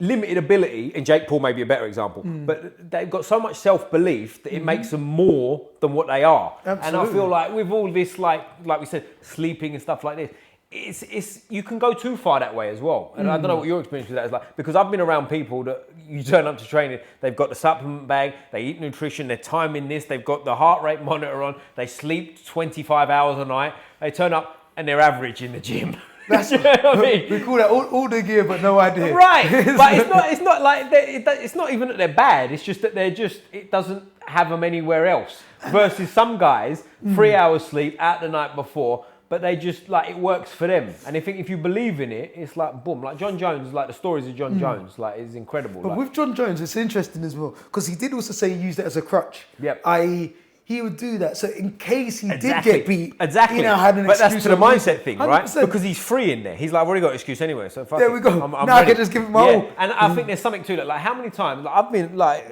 when you've turned up at, let's use sparring as an example. I've know definitely a few that stick in my mind where I'm tired, I'm stressed out. I'm supposed to be at training. I've slept for 4 hours. I don't drink. I'm not out and about. But you know, like just things are going on, whatever. And you get there, and it's like.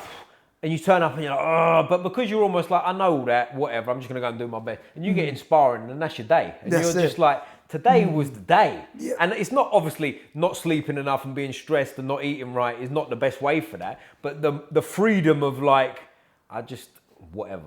That goes a long way as well, I think. And that's it. And with that, I've got the name of the book. I think it's called The Psychology of Boxing. And with this one, what they speak about is more... What's that about? Again, how to cook your meal prep. Like farming, yeah. But no, this one, it was literally, they were talking about how different fighters find, it's more finding like, there's different levels of stress, like from 0 to 10. Some fighters, you know, it's like, no, I'm shutting up for another day. And that's how they fight best. So I'd say, for instance, Roberto Duran didn't look like he was super stressed. Like, no, he had an intensity to him, but it looked like it's just another day in the office. Like, I'm a fighter. Other fighters, they look like they're so locked in, zoned in, like they're list of. So different athletes lock in and have a different zone. Some enjoy more of a playful. So for instance, like AJ seemed to before, he seemed to do better. Again, just seems, I'm not saying he's got his preferred way, he probably hasn't. But when he comes across looking more relaxed, cheers, how's it going? He tends to be more loose and boom, when the fight begins, it flows better. Versus when it's like... Yeah, it's not you. You're faking it. So because he's trying to stay switched on. But it's also finding, sometimes it can evolve or change. But it's like finding that happy space. Some days, I've gone into, I remember when I came back out of the boxing, getting back into boxing. So I was down at Bromley and Downham doing some sparring with the boys down there. And it was like, it was the first day they were like, okay, you're going to do some sparring next time. I was like, oh, sweet, why not? So getting some sparring. So I'm in the guys a bit heavier than me. I think they're like 75 or 81 kg. But yeah, they're like, okay, let's have a bit of a move around. Because I'd sparred for years at this point, my fitness is relatively there, but I'm like, hey, we're just going to do what we do. Let's see how fun this is. And also, they didn't have me or know what to expect from me either. So we're in there now, boom, boom. We've done our rounds. Obviously, I blooded the guy up a bit. And then literally had a whale of a time. You know what it's like? Not that there's winners in sparring, but you know when you feel like, yeah, that day it was flowing. My coach did say, mate, I don't want you to fight, I want you to box. Because I'm more of one where sometimes, like, I'm not always just traditional, boom, boom, hands up how you want to be footwork. I'm more of letting you fall into a shot, counter you, like making it uncomfortable, seeing how you want to box and just not boxing how you want to fight, making it uncomfortable like that. So I had a whale of a time. He was bleeding afterwards. I felt really good with myself. I'm like, yeah, next time we were sparring now, obviously now he knew what to expect. So he must have come ready. He's prepared. We're in there. We get the rounds in.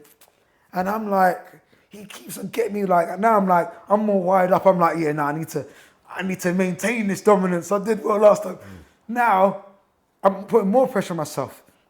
Did it go that way? No. Is in this time he catch me with a feint. Look, I'm biting on his feint. Yeah. Catch me with a jab. At the end, I was like, bro, how you spar today? And because I'm coaching is still at my main heart. You know, some people, they take a bit of a hide and they're walking out, sour face, being like, for me, my thing was like, boy, best man won. You did it fairly. If you're cheating, then we're going to have issues. Yeah. But as in, if you beat me fair and square and you put a number on, I'm like, I'm more likely to... We're here to train. So I want to reinforce what you did well. So, be like, bro, that shot you were doing there, keep it going, because that was working. And this, that, the other. And then I'll be like, I'll tell them also, I was trying to do this, but I saw you were...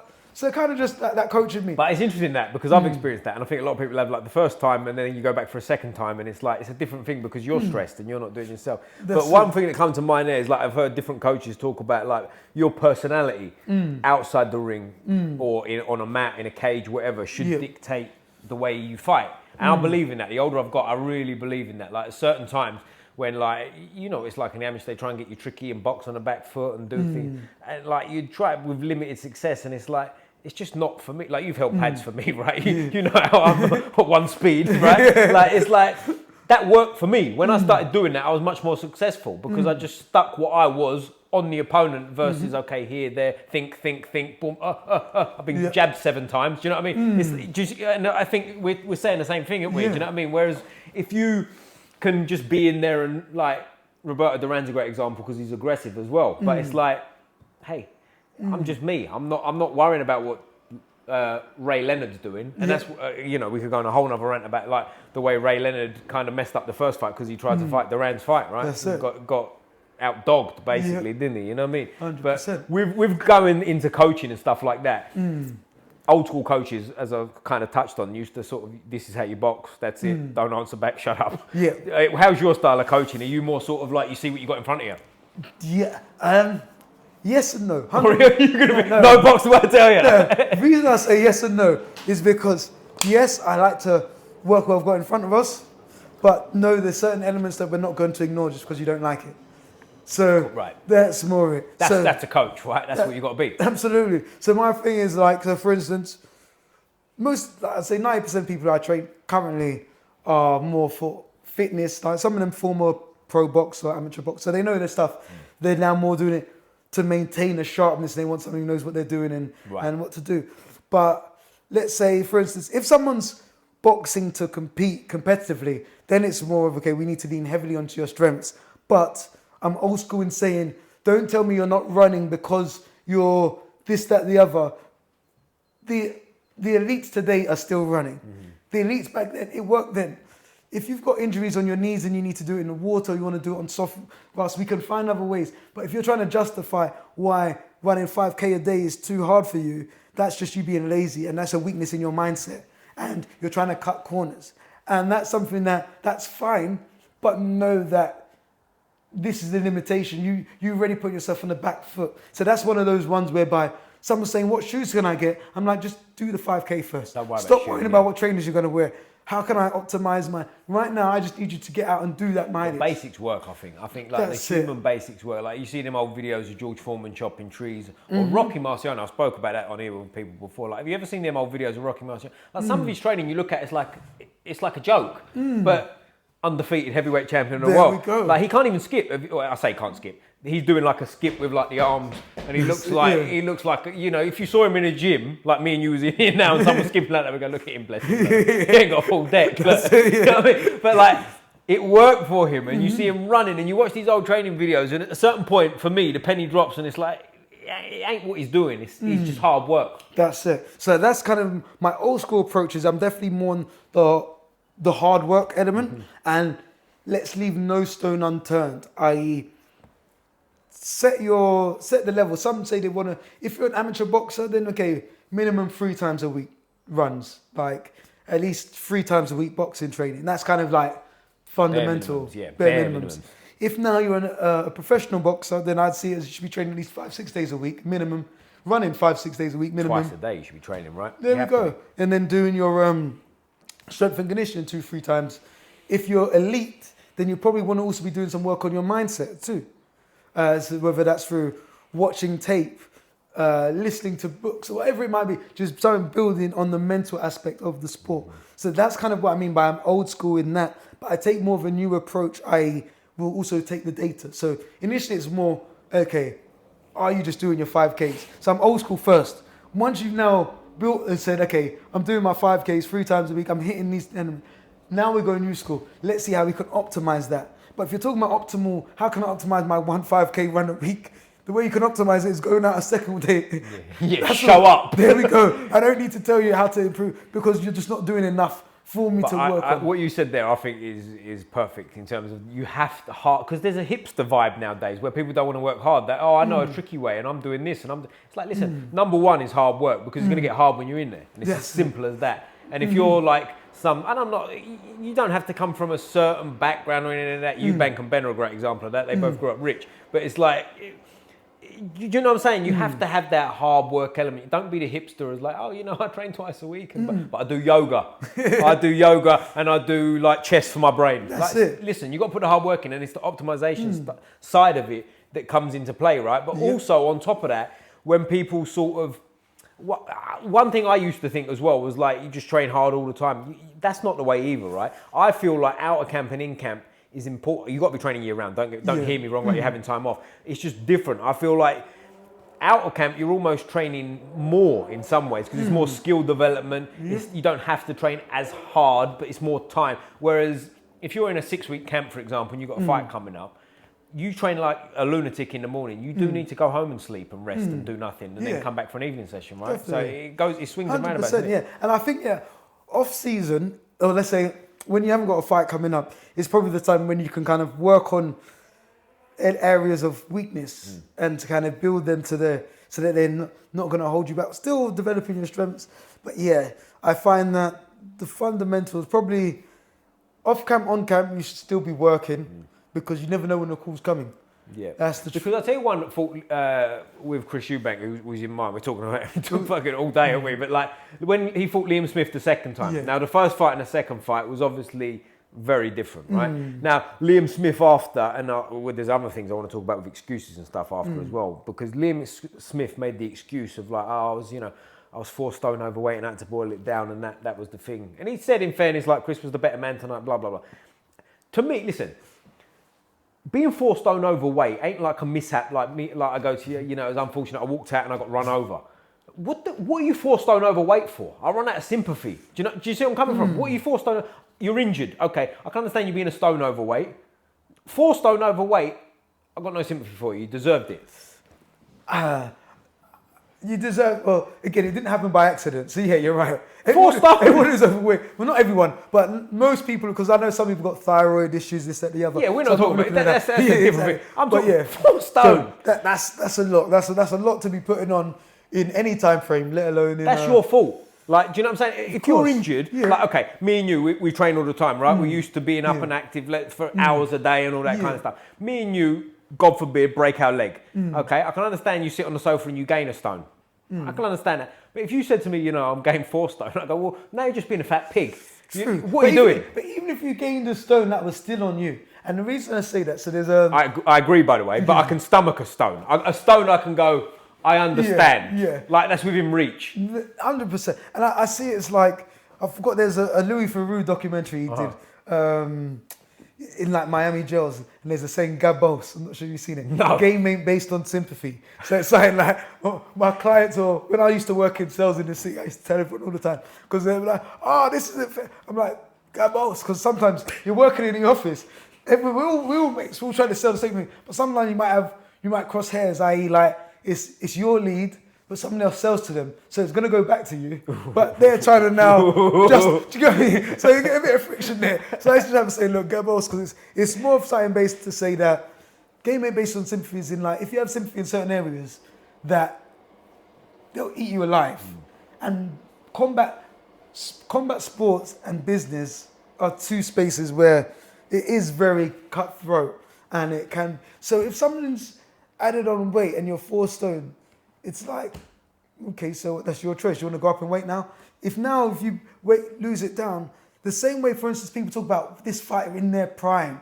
I'm like, some of my favorite fighters, so for instance, Mike Tyson, incredible boxer, liked him in his time. But people say, always try to add the asterisk, if he had this person in his corner for more of the years. So kind of just to bring it back towards what we were talking about with Liam Smith is, I see that as an element perhaps maybe of a lack of discipline around his diet and nutrition. And that's obviously, you don't add on 4 stone by accident, so that was potentially a weakness there. But on the same side, we are individuals, so he might have other areas where he's really good at. So it might be an element of, how can I call it? It could be like, he's really good at focusing, but this time, because he's injured, he was just focusing on the wrong thing. So he may not be great at discipline, because obviously 4 stone added weight. Well, my thing is this. Yeah, I agree. But my thing also on that is like, if you want to gain 4 stone, gain 4 stone. That's fine. If you're but don't make an excuse after. Don't tell me you gained 4 stone. 4 stone ain't like, someone chopped my hand off. Yeah. You chose to gain 4 stone. Is my point. Yeah, and I just go further. I just don't like excuses at all. Like, we've all turned up to things and been injured. That's it. I don't care, because he don't care. Yeah. If he's injured, I don't care. We agreed to fight, or we agreed to this date. Yep. Keep your mouth shut. Go up and fight. And I just feel like it's too much of a culture thing nowadays in fighting, where people make... Like, how many times did you hear Marvin Hagler make an excuse? Ever? I've never heard it. I'm not saying he didn't, but I doubt he did. That's not his style. That's not your style. He is what he says he is. And I'll show up and that's it. And I believe in that. I think that's a big thing. Definitely. But I think we are in a society now where excuses are more acceptable. But they shouldn't be. They shouldn't be, but they are. Ever, to me. But they're just more welcome. So, like, you could... I'm not talking about, like, I fight over there and you're my mate and I go, listen, fucking look, Kieran, fucking injury, like... That's different. I'm talking about after the fight, you go into the fight, I feel great, best camp of my life, you get your ass whooped and then you go, whoa, I had a bad little toe. It's like, I don't care. Do you know what I mean? Yeah. Even if your shoulder goes in the fight... did you watch the... obviously, because we're on the Eubanks Junior topic, I forgot who the name of the person he fought. But I think it was a 10-rounder. The guy called it out early, took the gloves off. The Irish guy in Saudi, the Irish. I don't know his name, but the Irish. And then after now he wants to fight. He's like, bro, you entered time. He got fired up again. Laugh about that because he went, we can have it anytime you want. It's like, well, anytime you want, except 5 minutes ago when you had the chance. That's like, what the fuck? But it's that change of emotion. Yeah. So at the time, I think Eubanks Junior was brought up more from a Gabos mindset. There's no space for sympathy. Right now, his opponent was more looking for sympathy, saying, I get it. Your shoulder was gone. His thing is, I don't care if it was gone or not. You should have just stayed there and take your beating. Yes. Because that's the mindset. I agree. That I agree. Almost like when, Eubanks Senior spoken many a time when he fought against Joe Calzaghe. Wasn't looking like he's going his way. Thought he was going to lose. But what? I'm going to have to stay here and take my licks. He also said that about Michael Watson, the one he won. He said something along the lines, and you can look this up. He said something along the lines of, after 4 rounds, he realised he could not win this fight. I've just got to stay in here. He waited for his moment and he got it. And I just feel like, I'll give you an example. David Haye, not early in his career, he was world champion, but when he lost to Klitschko, he did the whole my little car and blah, blah. But later in his career, when his skills had diminished, he fought Tony Bellew and his ankle popped. And that was not, like the world could see that, and he didn't make an excuse. And the thing is, and that was so great about it, because we all knew that made it harder to win the fight. But the great thing is, he kept on fighting. And he didn't make an excuse that time. He was just like, the best man won, he got me. Because if Belly wasn't in front of him doing what he did, it wasn't because it's not like he walked in, and even if he was walking up to the ring and he did his ankle. Yeah. You still got to do the fight. Do you get what I mean? You agreed to fight him on that night. That's it, right? And for him to like evolve from my little toe to suddenly my foot basically fell off. I'm still here. Yeah. That to me, that's what it should be. None of this, like how many times you hear people go, "Oh, I didn't have very good training camp." It's like, bro, don't need it. Yeah. We don't need it. We don't need it. But I guess, and also, I forgot even sometimes it's also that those things now we even use it almost as extra stunting. Yeah. And I won, and by the way, I had a bad rib. Do you get what I mean? Come on, man. And I'm not saying maybe that's how it appears. And like I always try to be careful with my words. It can appear as stunting. Maybe they're not using it to stunt. But that's kind of how it can come across. Sorry to cut in. Here's one thing I have a problem with too, and this is a bit different. I'd like your opinion on this, because we agree basically on everything. We say things a little bit different, but we're close, right? Yeah. When a fighter wins, right, bang, knockout. To me, the appropriate reaction, walk back to your corner, that's it. When someone knocks someone out and is giving it, yeah, to me, I go, buffoon. I don't like that. Buffoon. I think this comes back to almost earlier on when we were speaking about be authentic. Yep. I agree in terms of it can be distasteful. Yeah. The person who, even some walking over the bodies. I think that for me is the worst one. Don't like any of that You knock stuff. someone down. For me, the cheering I support more than walking over the body, because the walking over someone's body is more disrespectful. It's all this, to me, like you're cheering. But like, the cheering is more of a bit of like, wow, I'm happy. If somebody just won £1 million and someone, wow, the other person wins £1 million, like. But I guess that ties into what I'm saying. £1 million you've won, it's like, oh, yes, that's lucky. But someone could Did also you not be expect like, that? But someone could also be like, I won £1 million. I don't want anybody to know, including my family. Yeah. Now, do you know what I mean? Especially my family. Exactly. So it's in like, I'm moving to Beckenham. So it's like, it's just there's not a right or a wrong there. It's more there's one which I agree more with and don't agree with. But for instance, the Ali hands up shot. I've had that on my wall. Yeah. That still inspires me. I tell you what, that's I think still that's a bit celebration. different. I do, but I tell you what, I think that's a bit different. That's in the fight. Do you see what I'm saying? In terms of he's down, but he wasn't, like shaking his hips around and all that kind of nonsense. But now we're really talking a bit of semantics. So it's still a celebration. It's more of the level of there's one part where you, like, for instance, what you're saying and the celebration isn't my stuff.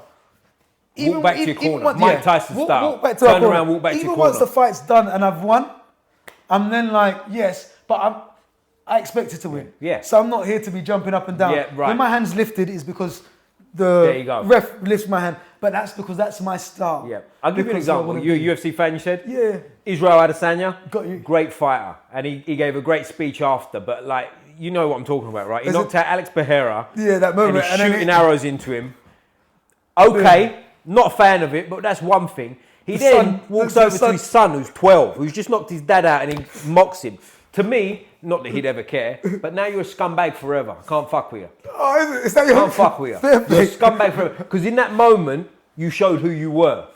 You showed who you are. A teacher. Basically showing what goes around comes around. Because you hear the backstory for why he did that, right? You know what? But the kid who mocked him, do you know how old that kid was when he mocked him? 5 years old. You're a scumbag. I can't fuck with you forever. And we're entitled to our opinion.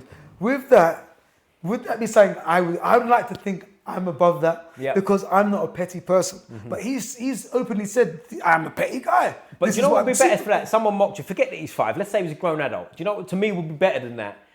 You did what you did. Walk up to him after. Boom. Yeah. It's over. That's it. I prefer be the change you wish to see. Yes, that's what I'm getting at. You said it better than me, but that's what I'm getting at. Be the change you wish to see. So that's how I would operate. Because you know what his behaviour did was wrong. And now you're saying, right, what he did was wrong. So I'm going to show you wrong now. Boom. And he's like, return the favour. See, it didn't feel nice, did it? Yeah. But it's not like I wish him bad, but to me, not a fan of you no more. Can't fuck with you. And if, don't know what anyone believes in, but Karma's a motherfucker. Because you've been on a 3-fight losing streak since. There is that. Hey, again, correlation doesn't mean causation. No, it doesn't. You know. I see what you're saying there. But I look at it as he was returning a favour to the son. Which I don't agree with in any way, shape or form. That's what I'm getting at. Do you understand it? I understand it. There we go. You're a scumbag. So it goes back to that. I agree with... No, sorry. I don't agree with it, but I understand. Now, the boom, boom, drag. Nah, I'd say no. It's not my style. I don't like that. That's not my style. But it goes like a little bit with the Ali thing, what you said. I don't have too much of a problem with that. Because it's the after. You walk off and you look for his son and go boom. Boom, yeah. Now go fuck yourself. Because I think that's Pereira's celebration and stuff. So he's basically saying, take your arrows back, motherfucker. Yeah. And that's between you and him. I don't have a problem with that. That's it.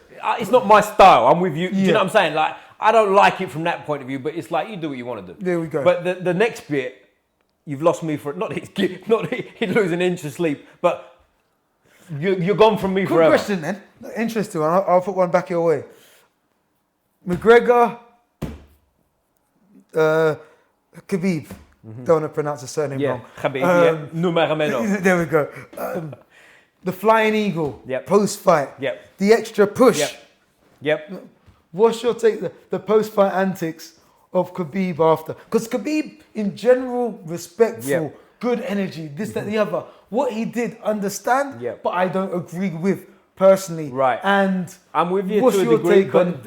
you know what happened there? Before Dylan Dennis and he's gone. And I go, you got what you asked for. You know, it wasn't a flamboyant thing in terms of like it just knocked him out and he's mocking him. It was more of a, I'm amped up, I've just fought, and now you want to fight me? Let's go. But saying that then, so let's say for instance, if someone's in the street amped up saying that. No, I don't think it's right. So let me clear it up. I don't think it's right, but I don't have a problem with it in the same way. Where Israel Adesanya is knocking someone, like you just won by knockout, that's it. Show some like honour, for lack of a better word. But Khabib just won by knockout.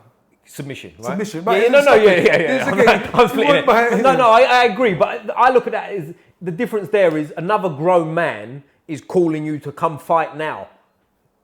And I can understand it. I can understand that. And it's not like you've picked on someone. You haven't looked at his corner and Dylan Dennis is not a fighter and stood there going, and he's attacked him. Do you see where I'm coming from? Yeah. But then his crew and everybody then kicked off fighting McGregor. That's wrong. It wasn't just that is wrong. I'm just saying the whole conduct of what took place. I don't like one of them come behind Conor and punched him. So that whole post-fight ending. But I would say that one moment, like, because now that you kind of cleared, because I don't feel like it was just one person who was trying. I think he was just going for the crew. He was just more of like, look, I'm hyped on this. Yeah. This is my enemy. I don't like him. And if you don't want smoke, you lot can have it too. And also, I put that more in the category of one of them things that you might. I don't know whether he regrets it or not, but you might do and go after, maybe I shouldn't have done that. That doesn't, to me, in terms of who he is and he's as a person, does not make you a scumbag in the same way. Because Adesanya's doubled down on what he did there. And it's a kid. I get you. So and it's the kid element, and then he doubled down. There's too much to that where I go like, listen, you're not for me ever. Not that I wish you bad or I wish you to lose your next fight even or anything like that, but you're not for me forever. Because in that moment when the pressure's on, you showed who you were. I'd say you showed an aspect of your personality. Your character, yeah. And I think that pettiness... You also showed who you were before that when you won by knockout. In terms of greatness. 100%. I'm not knocking that. From the person who's beaten you 3 times before. To show up and mean it and do it and 100%. So that also shows who you are, an aspect of who you are. 100%. It's just that part, that character bit where I go, you're not for me now. And I get it. And certain times you've got red flags, i.e. certain people can do certain things. So for instance, like, I'm open to a lot of things in terms of like different lifestyles. People want to do their thing, but I'd say openly, I don't have any friends or close acquaintances who do crack or heroin. Right. Not because, again, everyone's entitled to do what they do. I was moving towards the hard stuff in terms of, because I'm assuming... Is this a sales pitch? You're trying to sell me something? No, but it's more to say that, like, from the aspect of, there's certain things where we just draw the line. Where it's course, like, so the pettiness of that, I'm not a fan of. But because of these other positive qualities, I'm like, oh, do you know what? Versus someone else, like, you could be great at this, but you do heroin. Sorry, mate. I'll give you an example. I'm going to have to write you off as a... But here's an example. So maybe that's your element where for him, that pettiness, you're like, bro... But here's an example, and it's a different lane. And I don't know her name, I wouldn't mention her name anyway, because this to me is like, this is what's wrong with culture going forward. To me. There's a woman out there who's like online, I don't know if you know who she is, and if you do... she's doing all kinds, she's like sleeping with X amount of men in a day. Okay, I know. You know where I'm coming from, right? But like, to me, that is just like...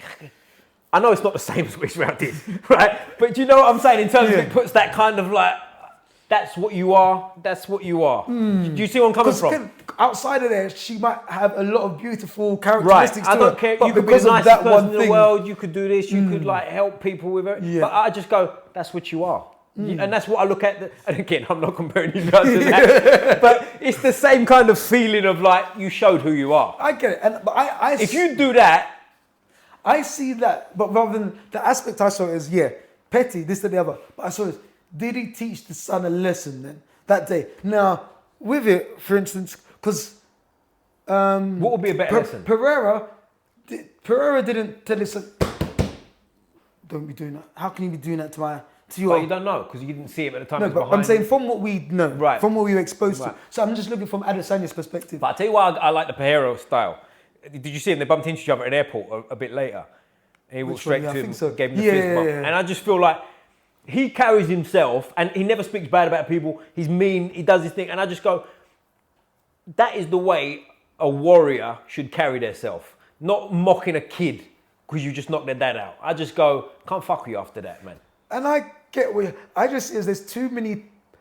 There's an array of different personalities. So even from, for instance, looking at how we trained with Nigel a couple of weeks ago, his intensity, like I noticed with his style, it was great. It almost brought him back to just simple ferocity.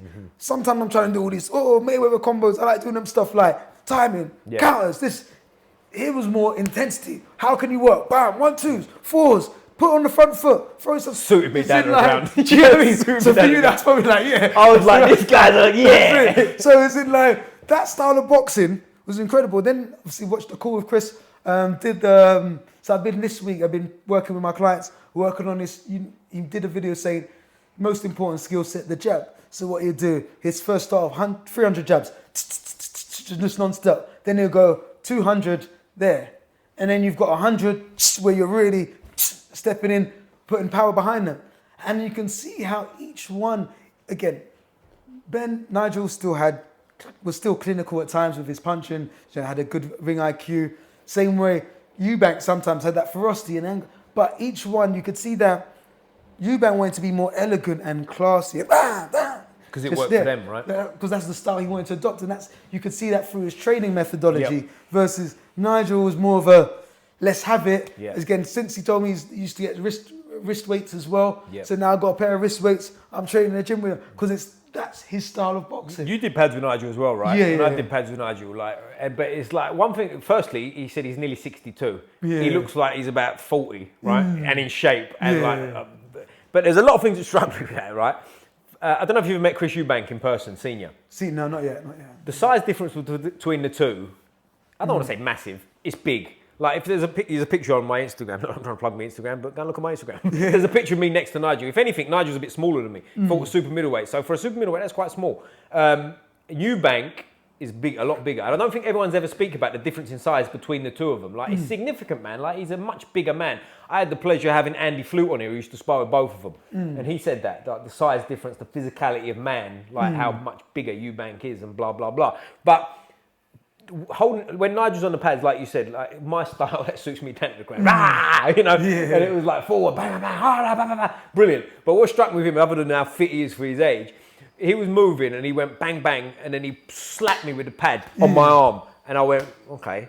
And then he went body and hit my body without my arm. And I was like, he's a powerful fucking guy, even at that age, right? So like the point I'm making with that is like, he knew what he was, right? If he'd have tried to be slick like Eubanks, he wouldn't have made it, would he? Absolutely. You know what I mean? He knew, because he knew if he landed one of them, it was trouble. Like, and he'd come forward and bang at you.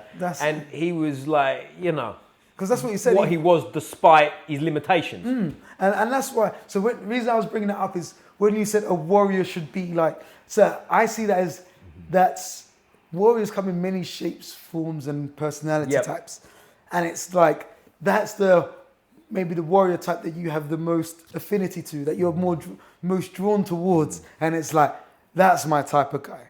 So for instance, like, if you were to say now, top 5 boxers, past or present, who would be on your list? Pound for pound? No, your top 5. But pound for pound we're talking? I'm talking about your favourite. So you can choose whether they are. Because someone could put Emmanuel Augustus on that list. It's not because pound for pound he ever made that list. 5, okay, so definitely Mike Tyson, Roy Jones, Marvin Hagler, Roberto Duran, Lomachenko. But I'll be honest with you. The first 3, as in Tyson, Jones, Hagler, they're the 3. The other 2 was like, I'm thinking quick, right? So them 3 really, if we say 3. Hagler, Jones and Mike Tyson. And I'll tell you why as well. Style, very different to each other, some of them. But I just, you know, I feel like at their peak, I know we said timing this, timing that, but I think at their peak, they would have been very, very difficult for anyone to beat. And that's the reason why I asked that is because essentially, like mine are Floyd, well, Ali first, what he did in and out the ring. Floyd, again, the business acumen he developed. Sorry, Sonny Liston's one that comes to mind as well. Sonny Liston. I hold a lot of, And then... Rocky Marciano. Sorry, I butted in. Okay, so you got... So I got 5 now. Do your 5 again. Let me hear your 5 again. We'll do 5 again. I'll butt in and let you have your 5. Mike Tyson, Roy Jones Jr., Marvin Hagler, Sonny Liston, Rocky Marciano.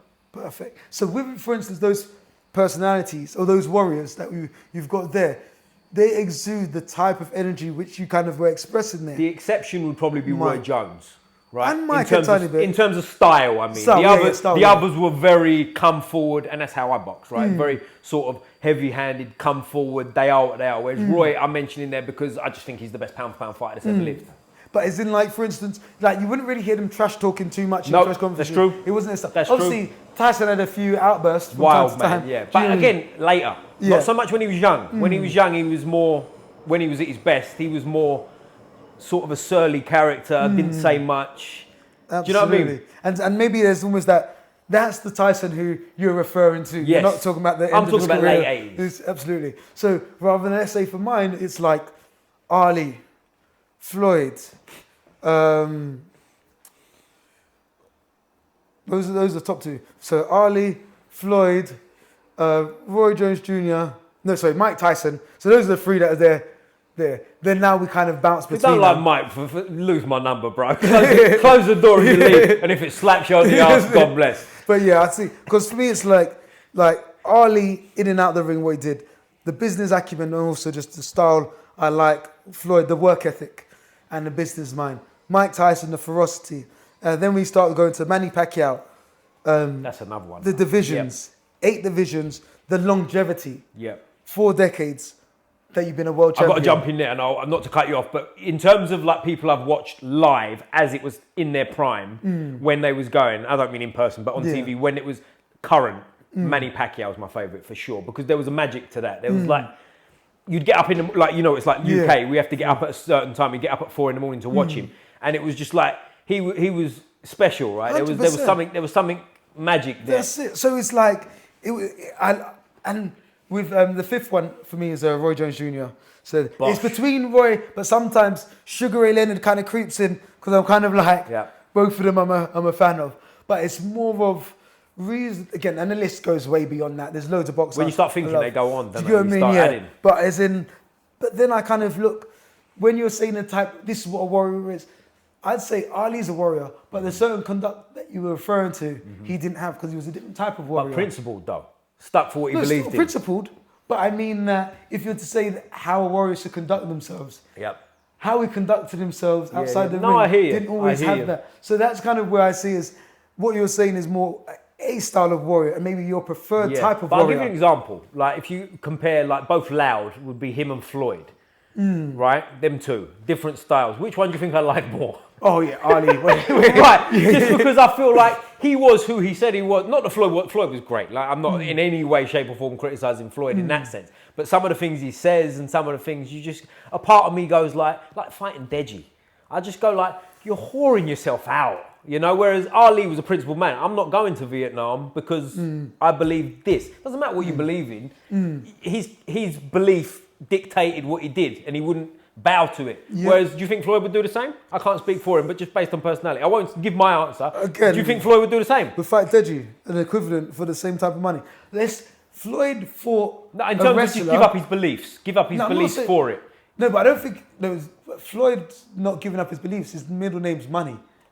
Right, so, okay. But in terms of just kind of compare chalked like apples and pears. Here, I'm thinking one's name is Floyd Money Mayweather. So if it makes money, it makes sense. Yeah.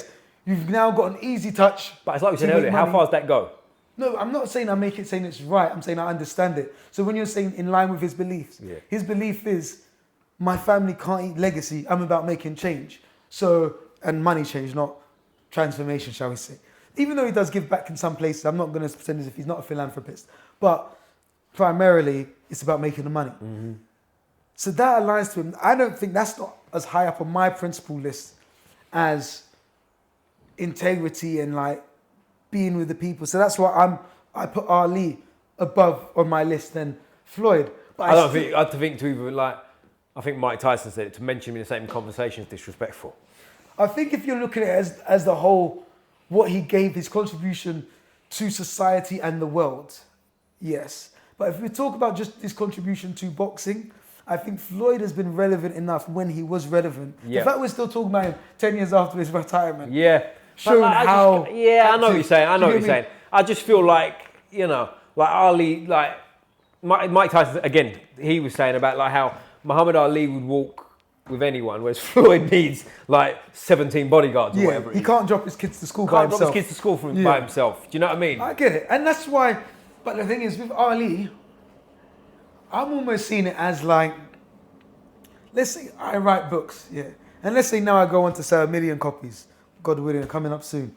Now... We want more than that, bro. Yeah, way more than that. I'm trying to be humble. Son. I'm trying to be humble to start out. But let's say, sell 1 million plus copies. Now all of a sudden, if you're now trying to mention my name around Shakespeare, it's like, come on now, easy now. People will be like, what are you trying to do here? Shakespeare has done this. He's evolved, he's done this.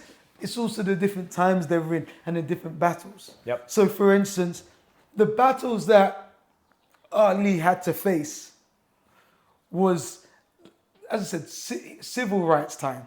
Mm-hmm. It wasn't looking for equality, they're just looking to just treat me civilly. I'm not looking for the same as what everybody else is getting. Just be civil with me, please. Yeah. So that shows the kind of, when you've got that, it's a different mindset and a space which you're growing in versus a lot of that. Obviously, racism and prejudice still exists to this day. Mm-hmm. So it's not to say that Floyd Mayweather didn't experience it, but not to the same extent that Ali did. Different, innit? So he was built in a different time. Yeah. He was born in the crack epidemic, where it's more of like, it's fast. He wasn't built from the same sustainable environment. Like, Ali came from a middle class background. Yeah. As in his dad was a sign painter or something like that. Right, yeah. Which in them days, he had his own company, I think. They had their own house. Yeah. Do you know what I mean? So like, in their space, they were doing all right. He just had a fire inside of him that he wanted to overcome in boxing. Floyd grew up in an environment with a lot more violence. His uncle shot his dad when he was like 3 years old. Yeah, he was holding him. That's a very different... Yeah. How many of his family members have actually... Or not family members, family and friend members who've been shot, killed. More than one hand. Do you get me? So it's a... And dirt poverty as well. So it's a different type of drawing to different things.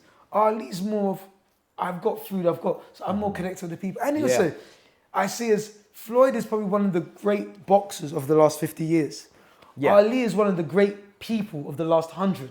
Yep. So I think it's there's levels to it. So Ali just happens to be a boxer. Yeah. But we could also mention That's a good point. Nelson Mandela. We could mention with Martin Luther King, with Malcolm. You ain't putting Floyd in that. Do you get what I'm saying? Floyd Mayweather. Floyd went to prison, and this is not an opinion. Floyd went to prison for beating up his ex-wife, didn't he? Yeah, for domestic or his violence. mother of his children, or whatever it was. Yeah, domestic violence. Again, that's what the facts are.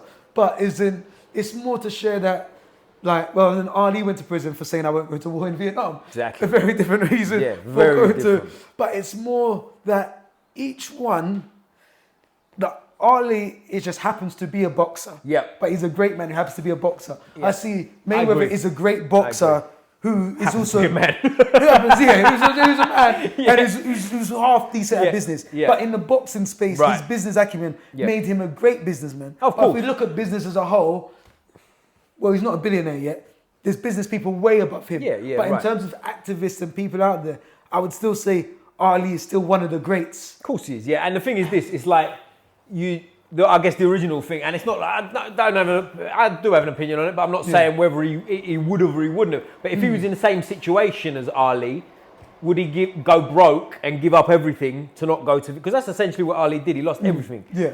And not be able to box, not be able to make any money. He wasn't allowed to work in America. So it wasn't like he couldn't box. He couldn't go and get a job in a shop. Yeah. He couldn't work. Do you think Floyd would do that? I think they're built on different values. Do you know what I'm saying? 100%. Do you know what You're I'm saying? right. You're And that, to me, I think that counts. You know? 100%. But now we're talking about one of the great men of history. But then on the other side, and again, no, we'll keep it there. Do you know what I'm saying? Because at one point I thought he was going to call Shakespeare out for a Misfits fight.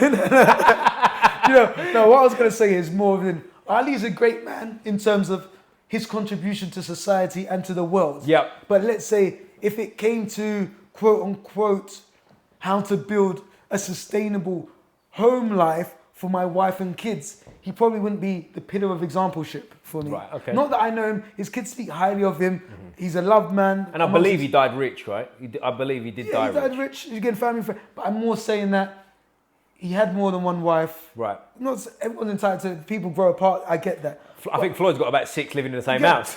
There we go. As he says, he's saying having one woman's too close to having none. Well, he had a great quote once, and not that it's great, and this is not for me at all, but you can't help but laugh. He said, with a straight face, he looked dead in the camera, and he said, well, listen, some men have 6 cars, and if you can maintain them, you should have 6 cars. If you can maintain 6 women, why shouldn't you have 6? But he didn't break cat. He was dead serious. And there's a lot of history in life, you know, with polygamy is not a new thing. It's been around. To be fair, anything, if the new society, but that's an argument for a different day. That's part 2, bro. There we go. That's part 2. But it's more of a place where I feel that, like with Ali, he's just a different type, but as a person, more. That's what I'm coming to. More strength of character, more like he is who he says he is, and he'll stand on that. But he also has flaws, though. That's what I'm trying to say. Of course, he also has flaws. Of course, he has flaws. We all have flaws. Everyone's got flaws, right? Everyone history has flaws. But more, I guess what I admire more about that personality is like he'll stand on who he is. Oh, Do you know what I mean? It's not like pay me enough and I'll change my mind. But we're talking about one of the greatest people versus one of the greatest boxers. Yep. You're saying Floyd's not one of the greatest people?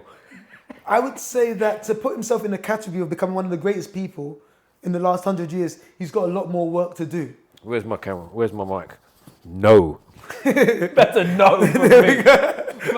Fuck no. The man can box. But he's got, who knows? But everyone's got a trajectory to a pathway. Who knows what the future of his career will say? Yeah. And you evolve. Like what I said, I know it's a bit different, but like what I said about the reason I got such huge respect for the way David Hay went. Was, I mean, he lost me a bit when he said the KSI comment, but we'll come back to that, Dave. But he's going from poor me, I got a bad toe, to the world seeing your leg hanging off and carrying through it and not saying a word.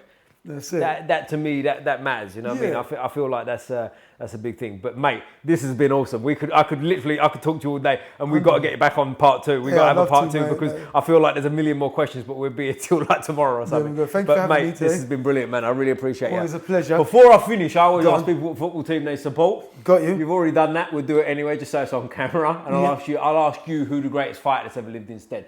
So who's the greatest fighter that ever lived? The greatest fighters who've ever lived. Okay, I'm gonna go for 5. Oh, okay. Or you say Let's go 1. Let's go 1. Just one. Anderson Silva. Oh, all right, curveball. If I'm man, that would be a simple one for me. Yeah, very good. In like, I'd say Anderson Silva would definitely be the one. Reason being, he's competing in boxing, Muay Thai, MMA. Has fought elite in MMA, obviously, one of the greats. Grew up on him, and he still trains to this day. He's still active. It's like, and that for me is what a fighter is. It's one thing fighting for money, and that's now you're a prize fighter. But as just a fighter, after seeing what happened to his shin, coming back, fighting at the elite, still moving around, such a love for the game.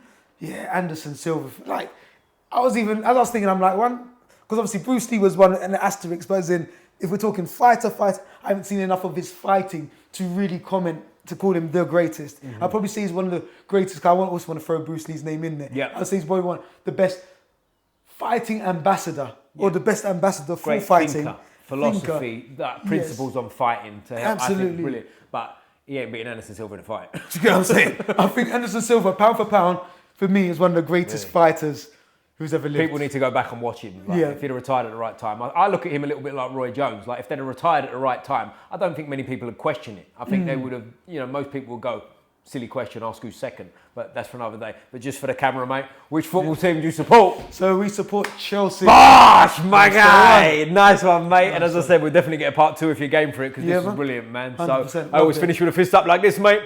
Squeeze the neck. Boom!